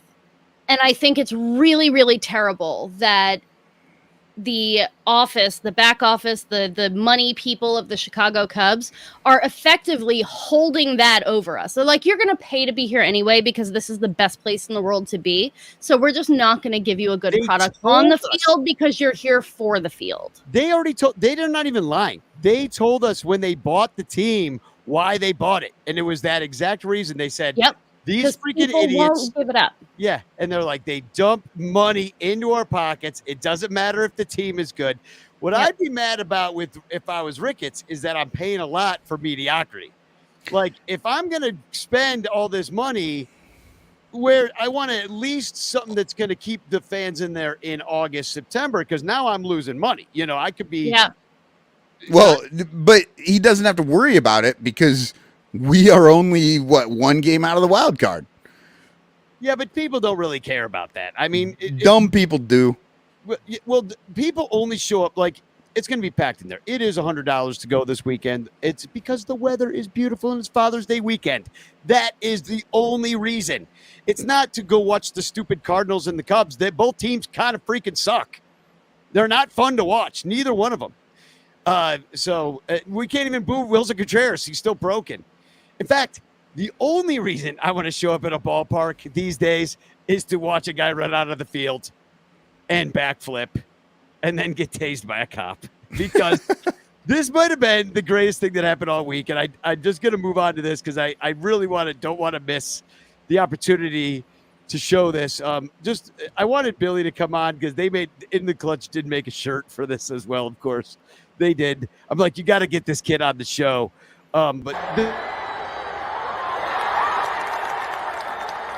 The fan does a backflip, gets tased by a cop, goes down. Another cop runs over. They make the arrest. So, but this might have kind of given us the greatest the greatest photographs of the season so far. So here's a great shot of the backflip. I think he kind of hits the cop with the backflip, so he'll probably catch a charge for that. But runs out of the field, backflips, and the cop doesn't know what to do. He's got his taser in his hand. That cop looks in good shape. Then the kid makes a run for it. And that face, man. Oh, God. They got this picture of the cop tasing this kid right in the back. He's wearing a Johnny Bench jersey. And you see, they got the moment that it's just anguish. This kid's in anguish. And first of all, I kind of say this is a little bit excessive, wouldn't you say? The kid ran out on the field at a ball field. He's obviously unarmed. You got to tase the guy? And he wasn't running towards players. Like he was, it's not like he was, like he tased him because he was running at Ellie De La Cruz because he wanted to do something weird. Like he was just in the middle of the field away from all the players, right? I think he ran up to the center fielder who got out of there. And then. Okay, so that's, okay. That dude was just looking for his 15 minutes, and he certainly got it. And I saw him arraigned in court today, and it was like he was smirking, and the judge was kind of joking with him. I was like, am I watching a trial in the 1950s where, like, this guy is up for, like, murdering a minority, and they're just joking around the court? That's what it felt like. I was like, it was the most obvious, because you know how they would laugh and joke and really make a whole mockery of the thing. Like, you would think that this kid would show up and be a little contrite. Hey, I don't want to pay a big fine. You know, I was drunk, obviously. Although maybe he wasn't. I mean, I don't know too many people that can backflip drunk. Maybe that's the only time you can backflip. I was just going to say, it's the only time I've ever backflipped. But anyway, he was not really contrite. The judge is kind of joking with him. But I must admit, I freaking like this kid, and I like this style. And anybody that's going to backflip in front of a cop and then just get tased, like, I give you that. Here's the thing, though. I'm marking him off points for doing this in his socks. Like, if you look at the backflip, you see he's only wearing socks. He took his shoes off. He's run out there in his socks. Okay, you know you're going to jail. I've been to jail. Don't do it in socks. Yeah. You want some boots, some shoes. You want anything. Don't do it in your socks. That's just bad form. Yeah. Yeah, no, that and this kid, and when you go do this, there was that one instance of that dude that ran on the field, and then I think it was at the Astros. Was it at the Astros stadium? And he ends up like climbing up the wall.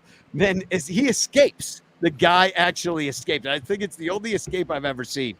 There was the dude at Wrigley Field last year with the was like John 3:16 or Jesus Saves. I used it for a bleacher band. I'd seen it. It was like one of those like weird Jesus freaks, like the hippie kind, like the kind that actually like takes it a little too serious and looks like Jesus. You know those guys that they wear their hair like looking like white Jesus. And yeah, I had seen this guy around Wrigleyville for like passing out pamphlets before the games for like a month, and then all of a sudden he's running on the field. But have you ever seen? You've never run on the field, right? Have you ever done anything crazy like that? Hell no.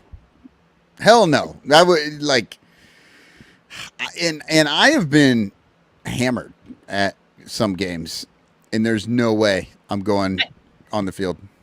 I did throw a dead fish at somebody on a baseball field once, but the Dub Sea Fish Sticks did ask me to do that. They don't throw out the first pitch, they throw out the first fish. And they were like, "Hey, will you come and throw out the first fish?" And I thought it was going to be like the Seattle Kraken where they have like a stuffed salmon that they throw into the crowd. And I get there and they hand me a 5-gallon bucket with a dead fish in it. I'm like, "Okay." So I just throw this dead fish. It like hit this kid. It just splattered all over the place. It was awful. Can we, instead of playing Ranter softball that got rained out this last year, can we play like fishball and just like get dead fish and just play baseball with fish? Why am I half remembering some sort of like movie where they did that, where they threw fish and they hit it with baseball bats?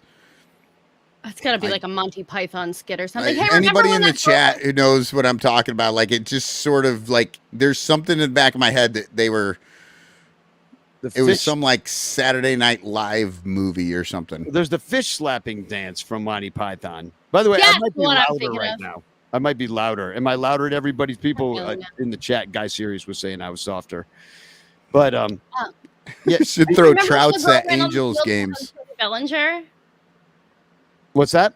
I said, remember when the girl ran on the field to hug Cody Bellinger? Oh yeah, and then she got dragged off, and he's like, "Yeah, peace, girl."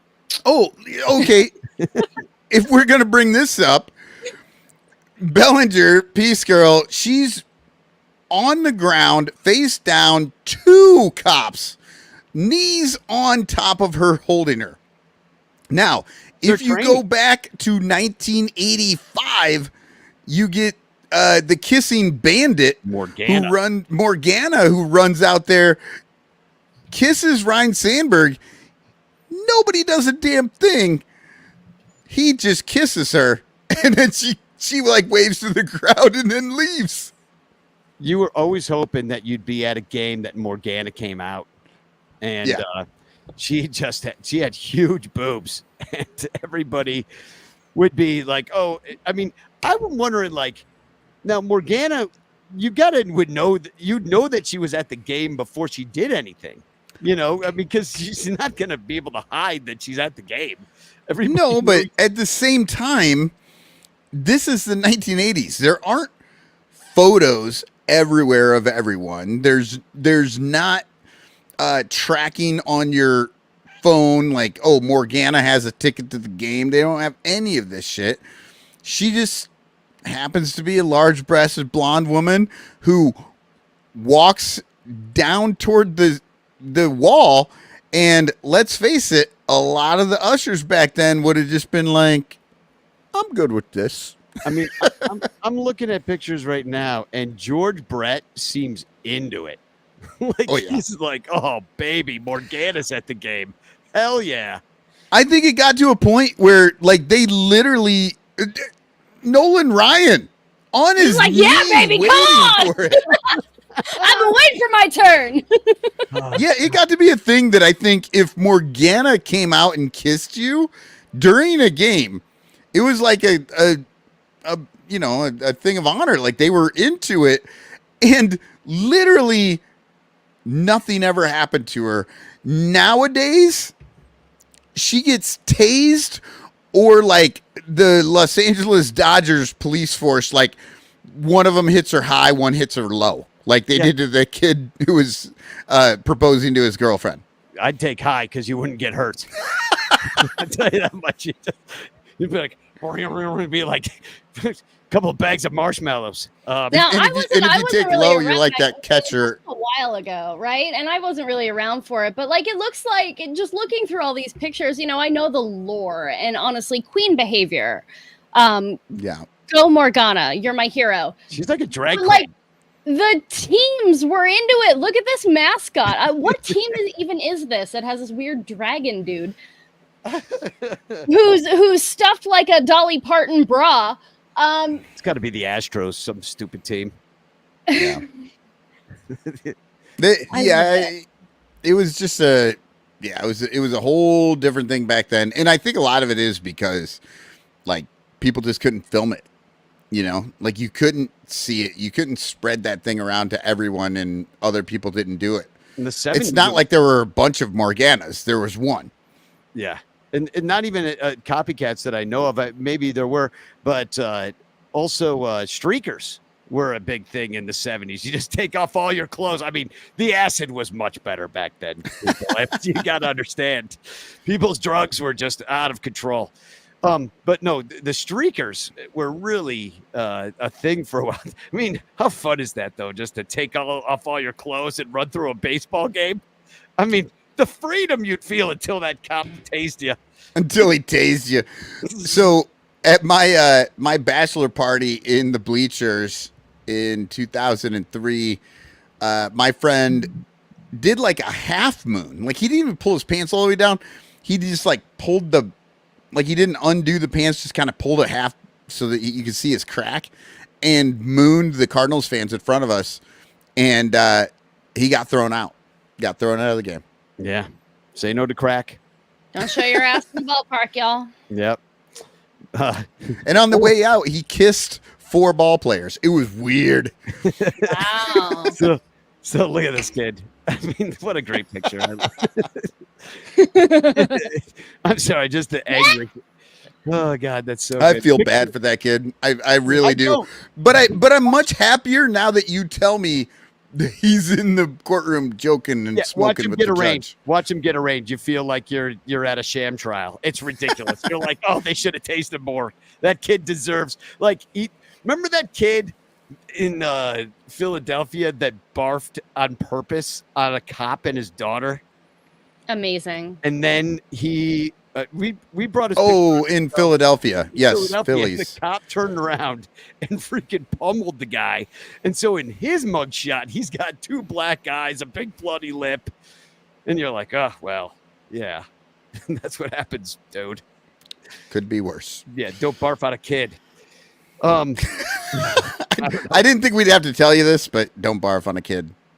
So just real quick, we're going to take a commercial break. Jesus Christ. I know. We go too long. But on the dumbest shit too.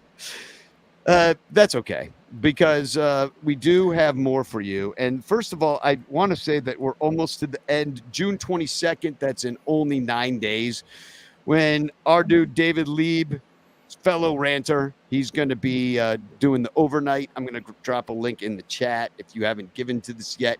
He's trying to raise $2,000. He's getting close. And if you could just help him out and get to that level that he's trying to raise, $2,000 he's trying to get. I think it was like 1,600 right now. 10 more days to do it. And also, if you have $10, you can get the chance to win 2 seats to the game on July 19th. It's a Friday day game against the Diamondbacks. The seats are in section 115. Those are box seats. Row 4, seats 1 and 2, right on the aisle. These are Blake Beard's amazing tickets. He's a super ranter. All the proceeds from this raffle go to help Club 400. So I'm going to drop this link in the chat as well. And maybe you'll get lucky and win. I am trying to win. $10 is all it took. We're going to enter, and we're going to just play a quick commercial. And, there's Morgana. Who's number 2? Oh, that's Mattingly. Don Mattingly.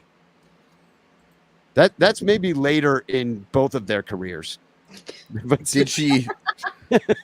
she took him by the sideburns and just had her way with him. Yeah, jeez. No, I remember the point where Morgana got a little bit like we got sick of her. I remember when it was like, all right, here comes Morgana. Okay, lady, we've had enough of you. These things have their shelf lives. That's when they started giving the guys tasers. Yeah, They're exactly. like, if you see Morgana, taser. Tase the We're hell done out with of this. them. Exactly. We'll be right back. Use our Amazon links at Amazon.com or sunranto.com/stuff. We'll be right back.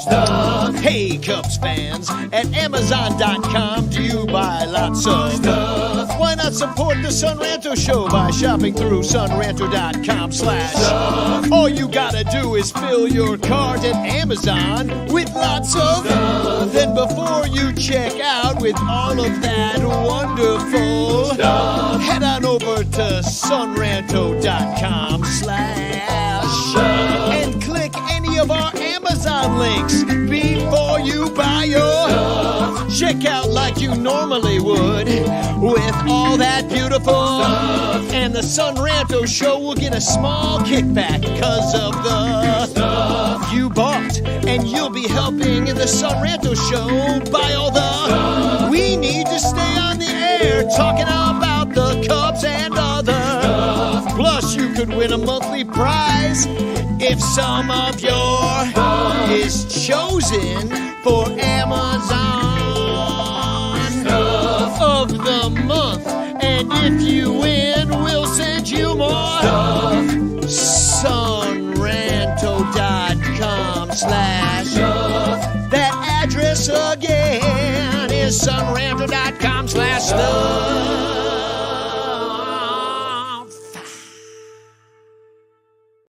Do you ever find yourself longing for long walks and talks about catcher metrics? How about a coffee or a run differential?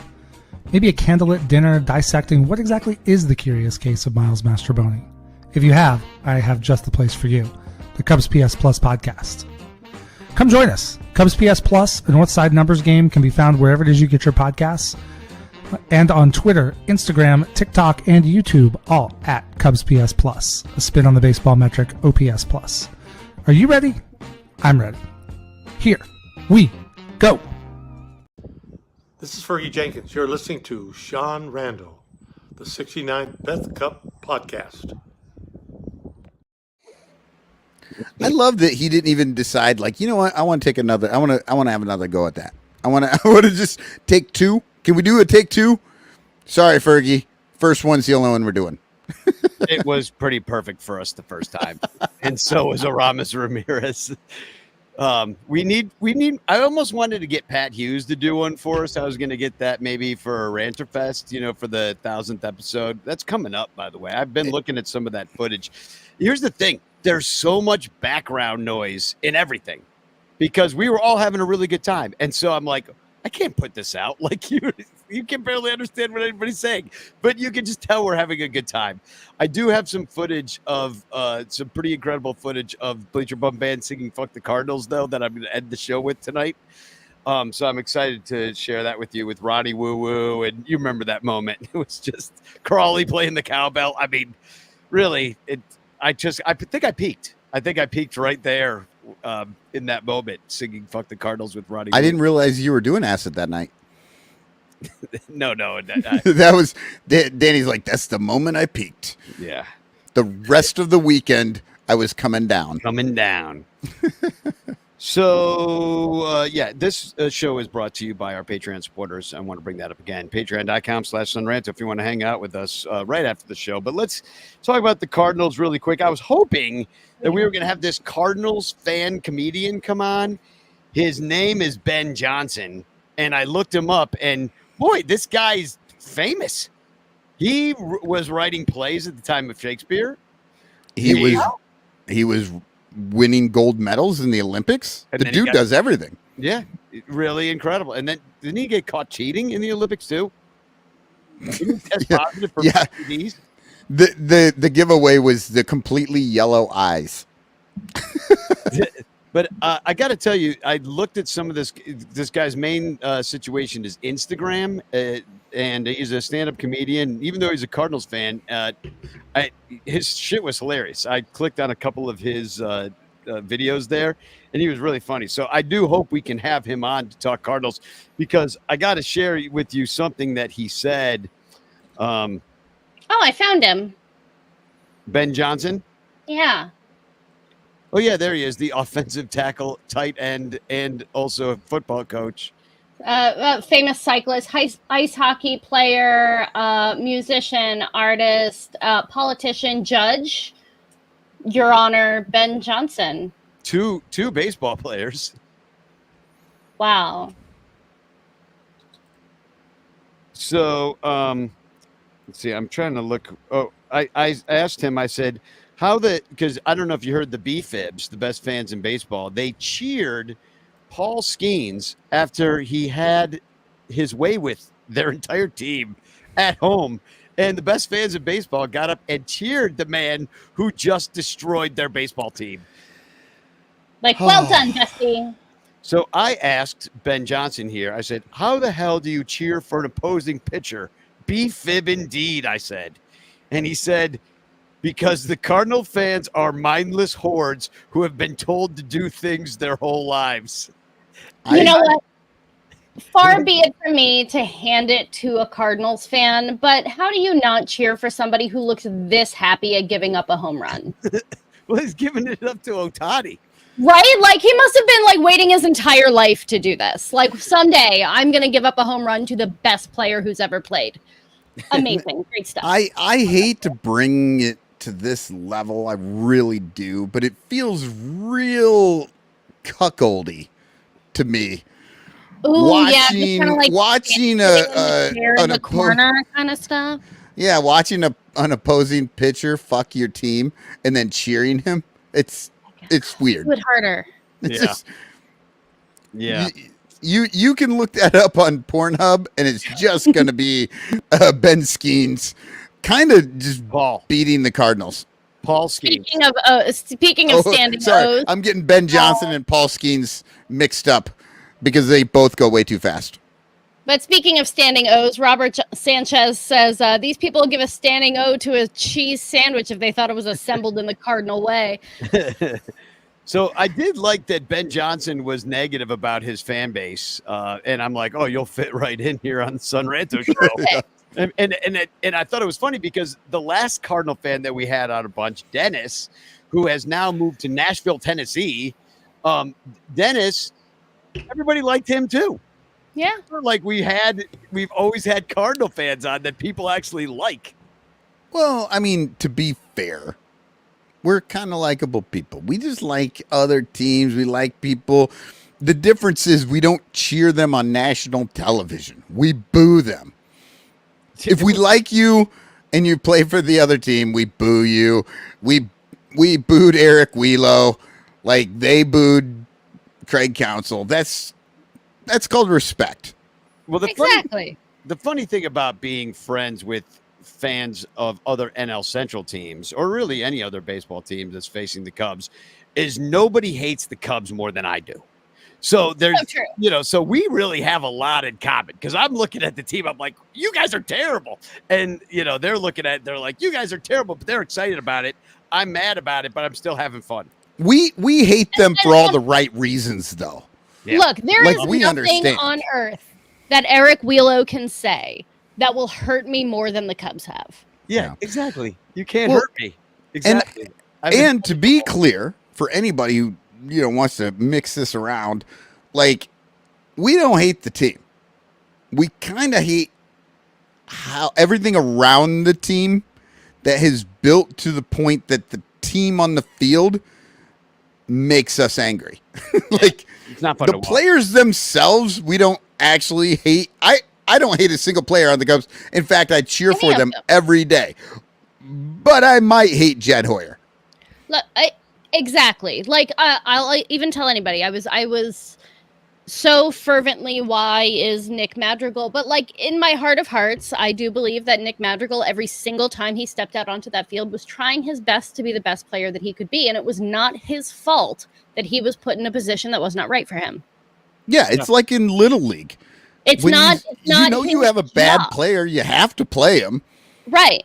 And it's not his job to say, I don't think I'm right for this. Maybe you should call up somebody else. Yeah. Like that's His parents are in the stands too. They bring oranges as well. Yeah, they're on the list. At the end of the year, they pitch in for the pizza party. Yeah. He gets to play. Yeah. That's Now you might be in right field. But Well, not at Wrigley. yeah, not a really. Well, it might be good if the sun gets in that kid's eyes. Then he'll have a real excuse. Well, the sun was in my eyes. That's why I miss baseballs that are hitting me. So the Cubs, they did lose 2 games at Busch Stadium. One of the games was rained out. That's the Friday game where they then skipped Shota for freaking 2 weeks for no reason. And we lost 2 2-run games, 7-6 and 4-3. They are almost the exact same record as the Cubs. We're all just bunched up there in mediocrity land. They did just beat Pittsburgh 2 or 3 games. The only difference between the Cardinals and the Cubs is that they came kind of roaring back from a really awful start to the season. And they've been playing okay, even though Wilson's been out. And what they've lost is kind of the games you're supposed to lose. That, like, I'm just giving you outliers here. They're 3-11 in blowouts. So if they lose, they're just going to give up the game, I guess, and not care. But but they don't win blowouts a lot. So they're willing to win the 1-run games where we're not. A couple outliers here too. They swept Baltimore, who's a good team. And they've been 1-6 against Milwaukee. 1-6. That's bad. That is bad. We're not even 1-6 against Milwaukee. Yeah, we're not that much better though. What are we against Milwaukee? We lost. I don't know. I think we have 2. I have no clue. we're can't believe you're 1-6. We're like 2-5. Like, Yeah. Denny, that is a 100% better record. 2-5 over 1-6. That's how math works. I was looking at the things that the Cubs are good at offensively. The answer is walks. That's it. And apparently bunting. We're good at bunting, I guess. The Cardinals don't steal bases at all. That's one of their outliers. Oh, that will be interesting. Yeah, I'm like, because we've been waiting for a team that doesn't steal bases. yeah, they might want to rethink that this weekend. That's give it a strategy. shot. Paul Goldschmidt can run now. Why not? Just send him. Arenado. Let's go. Run. And then what else? Let's see. The Cardinals starters and relievers, they're just average. They've been average. Helsley and Romero have been really good. Jojo Romero, that's a great baseball name. Jojo was a man who thought he was a Cardinal. And since it's Jojo Romero, that's Latin, so his name is Ho-Ho Romero. How? So here we are getting to the end of the show, getting a little punchy. We're saying ho-ho. And then the Cubs starters, of course, they've been pretty good. We saw that tonight. And the relievers have been absolute dog shit this year. It's just been terrible. Even the good ones are inconsistent. Both defenses are surprisingly worse than average when it comes to errors and That's not the Cardinal way that I know. And it wasn't supposed to be the Cubby way. But the one place they got us, they at least have a positive defensive runs saved overall on their team of 10. We are at -20. Wait, I thought our team was built to be good at defense specifically. We were. That's what happened. What's confounding. Well, we let our shortstop play 12 straight games with no knee. That was one. And now we have a second baseman that we're playing with no hand. True. We've got a center Shortstop. fielder. He played shortstop tonight. You're right. No hand. We've got a center fielder who has no rib. I don't know. We've got a right fielder who plays with no obliques.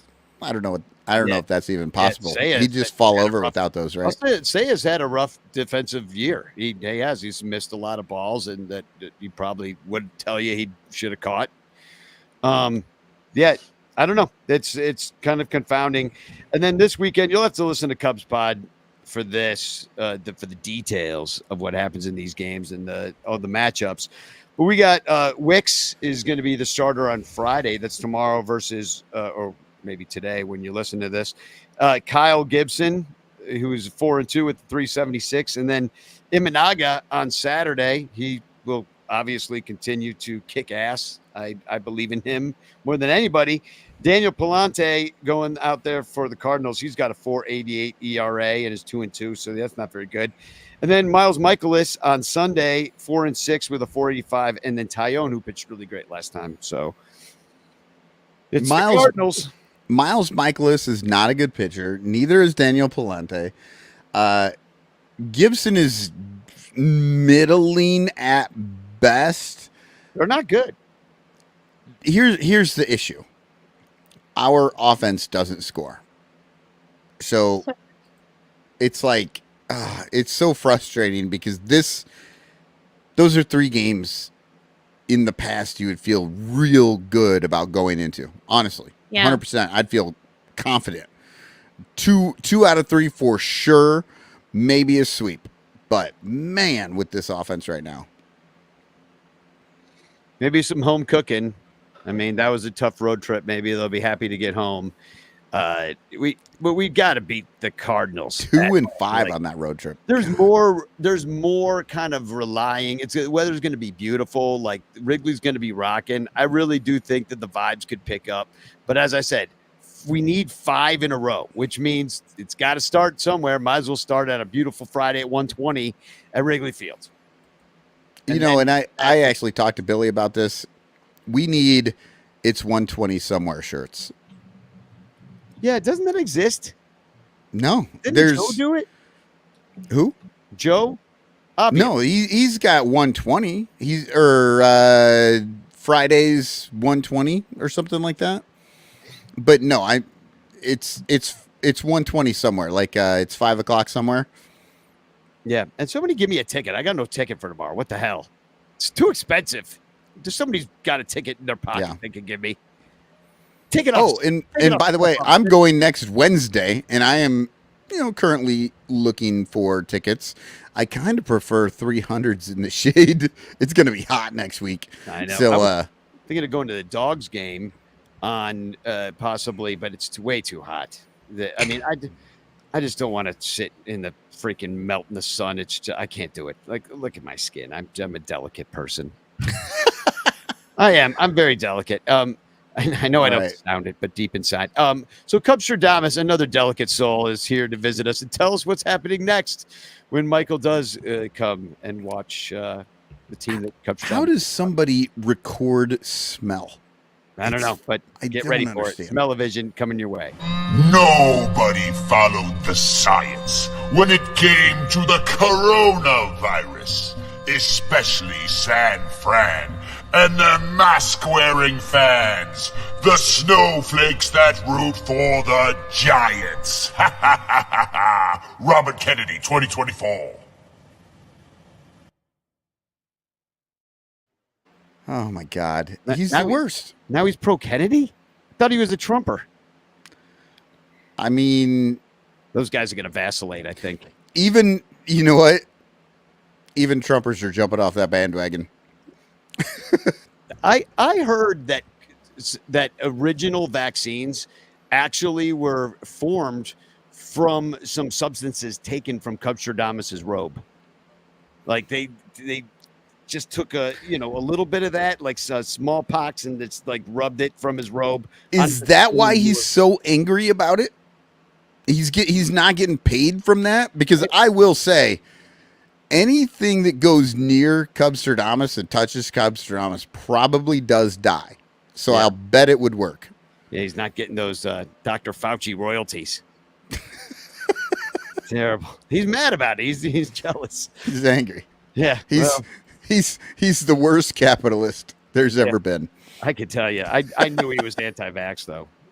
So Anyway, happy birthday, Jeremiah Pop Rocky. It's his birthday. That's if you haven't said today yet, happy birthday to Jay the announcer on Twitter. Say happy birthday to him. What a great guy he is. I love that man. He's so talented. Couldn't be happier. I love seeing young kids succeed and do great things, and I just love that guy. And he has an amazing name. I mean, he's named after 1980s candies that explode in your mouth. Pop Rocky. I love it. He's such. Amazing. It's just a fun name to say. Pop Rocky. I traded a package of Pop Rocks for a joint at a Grateful Dead concert in Tampa Bay. I did. I did. It was right before Jerry died too. It was like I'll tell that story on the Discord, but it was a fun night. I did not pay to get into that show.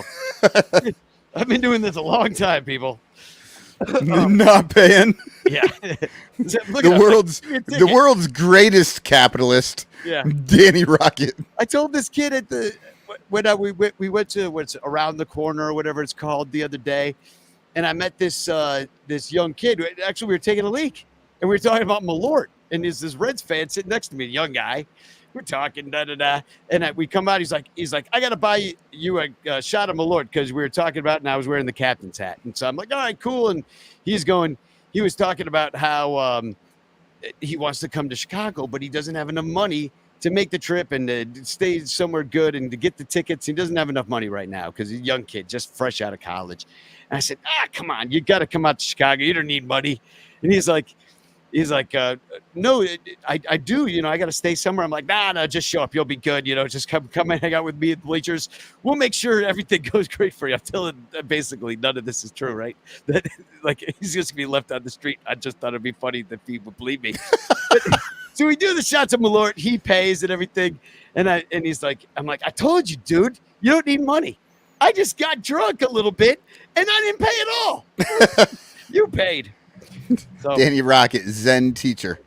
Exactly. A kid learned a thing from me. So happy birthday, Jeremiah. Happy birthday to Robert Lightson on Tuesday. It's his birthday coming up. Also, a little bit of a belated, I don't know if we said this last week, Corey Furlong and Billy DeVore, I mentioned earlier in the show, is their birthday. So, Corey, I didn't know it was your birthday. Happy birthday, man. And I want to shout out a couple of guys that are having some health issues right now. Chris Stark and Michael Cantor. They're in a lot of pain. So I've been talking to both of them, and it really sucks to be in pain. So, I don't think you got to reach out or anything, but maybe, if you see them tweeting or something like that, like on their stuff, tell them what's up. They'd probably make them feel good, at least to know that they're cared about. So the Cubsler. I gotcha. All right.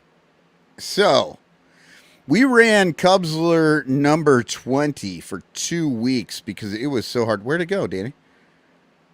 The Cubsler? Oh, there it is. Yeah, Sorry, I rolled past it too quick. So we ran the Cubsler 20 because it got kind of mixed up in the rancher stuff and people forgot it. But then I have heard that this was very hard. We had only 3 correct answers. So for everyone else out there, let me run through this for you. This Chicagoan had a pep in his step, an unofficial all-star of the Associated Press. Dexter Fowler followed in his footsteps. It all landed in Laguna Beach instead of Miami. So, this player's name was Don Johnson. So if we started the last line, it ended in Laguna Beach instead of Miami. Look, Miami Vice, Don Johnson, classic 1980s, cops on boats, busting drugs. So that's where that line was. The top, he was from Chicago, and he went to Oregon State, and then, but his nickname was Pep. So Pep is capitalized, so that kind of gives you a little thing. A couple of people put in Pepitone. No, this is good guess though. Pep Johnson was his nickname. An unofficial all-star of the Associated Press. In 1945, due to World War II, they did not hold an all-star game because they just decided all these players suck, and there was nobody to go to the game because they're all in, going to war. Stan Musial's killing Nazis, so we're not doing the game. Yeah, exactly. So they're like, but the Associated Press is like, you know what? We're still going to name an all-star team, and he made that team. Dexter Fowler followed in his footsteps. Don Johnson was the last player in a Cubs uniform to bat in a World Series game. And Dexter Fowler, 80-some years later, was the next one. And in fact, Dexter Fowler was the first black player to bat in a World Series game for the Chicago Cubs, and he was the person that did it after Don Johnson. So that's it. That's the answer. I hope you guys enjoyed that one. The next one is not as hard, but right now let's pick the winner out of the 3 people who had the correct answers: David Elliott, Seth Kennedy, and Scott Sowers. Here we go. One is going to win. Yep. And the winner is, it looks like Scott. Scott Sowers again. He's getting a lot of voicemails. He's going to have to start buying more phones. Scott Sowers. Scott. Congratulations. Okay. Cubsler 21. I'm hoping this one is going to be a little bit easier and we'll get a lot more correct answers coming in. A giant, not a knight. Roy Hobbs, he was not. 3 pennants, but no penance for a lady love or a called shot. So, read it one more time for the listeners. A giant, not a knight. Roy Hobbs, he was not. 3 pennants, but no penance for a lady love or a called shot. So that is the next Cubsler. Sounds like an old one. It sounds like an old player. Yeah, so make sure you send that to sunranto@gmail. Put Cubsler21 in the subject line. That makes it easier for me to search it and get the correct answers. So, yeah, those are fun. Those are fun. I was surprised how many people got them right at Ranterfest. I was amazed. We had 4 people answer those, and they had no time to do it. But like David Elliott said, for this one, he sent an email, and he literally said, he's like, Don Johnson makes complete sense once you have the answer. He's like, if you start with the answer and then you look at the clues, you're like, oh, all of that makes sense. And that's what I try to do. It's all in the clues. You just have to search it.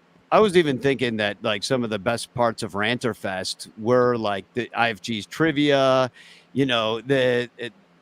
and also the Cubsler and the bingo too, and bingo went so fast. Like we could have played more of that, and we didn't have any chips, so we had to play backwards. But I think it would be fun to like actually just have Sun Ranto game night and just do that, I love that. and throw a couple bitch clocks in there and then call it the night. Maybe a day when the game's just on TV. We're all just kind of watching it, don't even need the sound off. And, we could just do like an event at Almost Home and just have game night. An away game, and then it would be empty there. Like they would welcome us on an away day for sure. Yeah. So, especially if the Cubs suck. Intending. So, these, we're at the These Flexing Cubes part of the show. We are. Yeah. Okay. Oh, we're muddling till the end. I swear to God, we'll do this. I swear to God. I have none, so it's on you guys I have a couple. I do. I have a couple as well. Go ahead, IFG. I'll go ahead and start with this one here. The Chicago Cubs are nearing a deal with Grimace, who is expected to take over the closer role for Hector Neris. This is Jed's league. And we have a picture here of Grimace on the mound with his giant glove. I bet his pitcher defense would be amazing. The range would be terrible, but what would he miss with that glove? I think he could catch. Nothing's getting by him. No more. Oh, there you go. Just lay that big old Hershey's Kiss ass down on the ground and boom. I thought the grimace was just on everybody's face in the stands every time Neris went out there. There was a moment in the game today where they on the TV they said, "Oh, and the Cub fans didn't like that," and they panned over to a bunch of Cub fans in the crowd, and they were all old, and they were sitting there like not paying attention. I was like, "Wrong shot." I think, guys, these people don't seem to really care. So, all right, here's I got two. This one's from Bill Sugas. This had to do with the Cincinnati. The Cincinnati kid getting tased by the cop, and they captioned it. This Bill Sugar says, "I love Skyline, but this made me laugh." And the cop is captioned as Skyline Chili, and the kid grimacing, it's captioned as "my asshole." So Skyline Chili is tasing his asshole. So good. And the caption there's like, "Linda better bring home the double ply." Don't buy the cheap stuff, Linda. I've got at the Andrew McLean says Luis Roberts upping his trade value while also making sure that his future team wins, with Jay Cuda saying the White Sox records when hitting multiple home runs on the road from 2020 to 2022, they were 41-7. And in 2024, they're 0-6 as of June 11th. And I believe there was another one after that. So what are they, like 0-7 when they hit 2 home runs in a game? Oh, that's horrible. They got no pitching. It's the opposite of the Cubs. Well, the White Sox have all the problems. I think it's just Luis Robert trying his damnedest to get off of that roster. Like, please, for the love of God, trade me. Right. Luis Robert he's a situational hitter. And the situation is his entire team sucks. So he's just going to go rock homers and just see what happens. Just let the chips fall. And then this one actually comes from Crawley. He texted this to me the other day. It's from Facebook, which that's just a gold mine of ridiculousness these days. Oh, my God. So this is on the I Am Cubsessed page. Tyler J.M. Howard posted this. Said, "Hi, Cubs fans. Why do people take little babies to ball game? It's not safe. You should not take little babies to a ball game. That's not safe. I see a lot of pictures and a lot of games that people take a baby to a ball game." And then underneath there, the comments, which you should never read. Jay Dalt said, "Can the baby drive home if we are too drunk?" In the original poster, Tyler Howard said, "Jay Dalt, no, the baby cannot drive home. It's too little."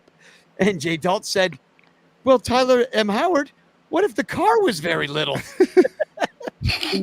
That's the end of that. That's what I'm saying. Look, we have a Mini. I think a baby could drive a Mini. Yeah. I mean, it's Mini. So in case you were wondering what the Russian bots are up to on the Cubs channels. Good Lord. God, it's such a shit show over there. And if you're still on the Sun Ranto Ranchers, I do try to go over there sometimes and hang out a little bit because I feel bad for like ditching you all over there. But the Discord is just ours, and Facebook is just a random hellscape of nonsense that I still use from time to time. We don't know who's running things over there, but man, if you ever want to like see how not to run a team or what a person who doesn't understand baseball or business or anything, go over there. My goodness. I think somebody was saying that it was like trade Hendricks for some like actual good pitcher as if it was real. And somebody was like, they can't do that. And they were like, just make Hendricks do it. As if the reason they can't trade Hendricks for a good pitcher is because Kyle Hendricks doesn't want to. Lord. So I, like many people, have a job that isn't this. And I have team meetings every week. And my manager, she's lovely. one of my favorite people, and she's decided that like it would be fun if we started doing like fun things at the beginning of our meeting before we have to talk about all the work stuff. And so our icebreaker question this week, she's like, "Hey everybody, what's your favorite meme?" So I had this post I put up. I was like, the weekly team meeting icebreaker was, "What's your favorite meme?" And I realized way too late that they wanted an answer like Pikachu face. But there I was trying to explain to a room full of people who aren't terminally online sports fans what a drive into deep left field means. Awkward. I love that. God, because you didn't work all the way backwards, did you, on that one? I was like, so Tom Brenneman said a really homophobic thing, and it was hilarious, and like just the deadpan stares, and I'm like, okay, so like I think I need like a whiteboard and a PowerPoint and like a 15 screen presentation, and like the conspiracy guy like wall chart to tie together why actually this is funny. You're like, let me explain I need the baseball. Pope saying homophobic things and people going, and there's a drive into deep left field by Castellanos. I don't know if I'm going to wear this silly hat again. Yeah, I saw that the Pope was saying some bullshit. It's just like, God. What else is new? He's Catholic. But yeah, no, that was the Pope is usually so reasonable. I don't understand. what happened. He's not reasonable. He's infallible. There's a difference. I think if I had to pick like one favorite part of the Nick Castellanos drive into deep left field lore, it was finding out that Nick Castellanos' first professional home run, like his first home run as a professional baseball player, happened the day that Osama bin Laden was killed. Wow. Nick Castellanos out there just ridding the world of bad people. People just dying, getting fired, doesn't matter. Nick Castellanos is homering them out of existence. He is here to cancel your ass one way or the other. Right. Cancel culture doesn't exist, but Nick Castellanos homers do. Well, hashtag chance in the chat. It's your last chance to get into the chance. Every time a bell rings, an angel gets his wings. And every time Nick Castellanos hits a homer, a bad person dies. Here we go. We're picking one. Someone take a minute. Thanks for hanging out with us, everybody. It was fun, even though we lost. Like, that's the problem. Oh, Steve, sure. A new winner. Hey! Yeah, and I'm so happy for Steve because he's had a rough week, actually. His dog died. Yeah, and he was really heartbroken. He made all these videos of the dog and stuff, and you just feel for that. We've all been there. We've all lost pets, and it's just freaking heartbreaking. It's our love to you, Steve, and now you want a Frank Chance postcard, which I guess I'm just gonna skip the message of doom this time. I'm just giving you messages of love. You've had enough doom for this week, I think. So, congratulations, though. And this has been brought to you by Bleacher Bunch Productions, which is on the Fans First Network, bringing you all sorts of great shows like Baseball Rabbit Hole. Michael, you've got a couple coming out. You're almost done. Well, no, the first season, because I've been re-releasing about every 2 weeks. First season's almost done. The second season will start directly after. I am actually working on the third season now. Sick. It's a great show. And 110 Patreon supporters also bring you this show. Thank you so much. It's only $1 a month. Sign up. You can join our Discord. And Blake Beard, Rogue Wave Creative, Mike Waller, the Cubs PS Plus podcast, also on the Fans First Sports Network, on the Bleacher Bunch Productions, and Matt Cameron's Permanent Paintings in the Clutch shirts. Did I say Rogue Wave Creative? I think I did. I was skipping all around. I think you did. Brain did. Find us, review us, 5 stars, likes. What you're watching on right now, like it, heart it, share it, bake it in a cake, eat it. I don't know. Can you do that? Retweet it. Whatever. Yeah, do what you can. Do what you can to help us out. Because now that we know that Locked On Cubs is the #1 Cubs podcast, we have 68 more spots to rise. before we get it all turned around. Yeah. And then we'll be exactly. Well, happy game number 69. Tomorrow's game number 70 against the Cardinals. I'm sure it'll go great. And we will not have a podcast because we only do nice podcasts. Yeah, exactly. Like tonight. So I've got a Fuck the Cardinals song. Seems appropriate. So I'm going to go over the Discord because I have a hell of a lot. I like how a song called Fuck the Cardinals is also in a sentence with seems appropriate. It's on Ranto show. What can I do? I don't know if appropriate has ever been. We started with chugging chili out of bats. So, And then we had, the large-breasted ladies molesting baseball players. And what did we learn tonight, kids? Maybe we need some music. Let's talk about what we learned tonight on the Sun Ranto show. I learned that if Morgana had been tased, it would have jiggled way more than that kid who went straight to the ground.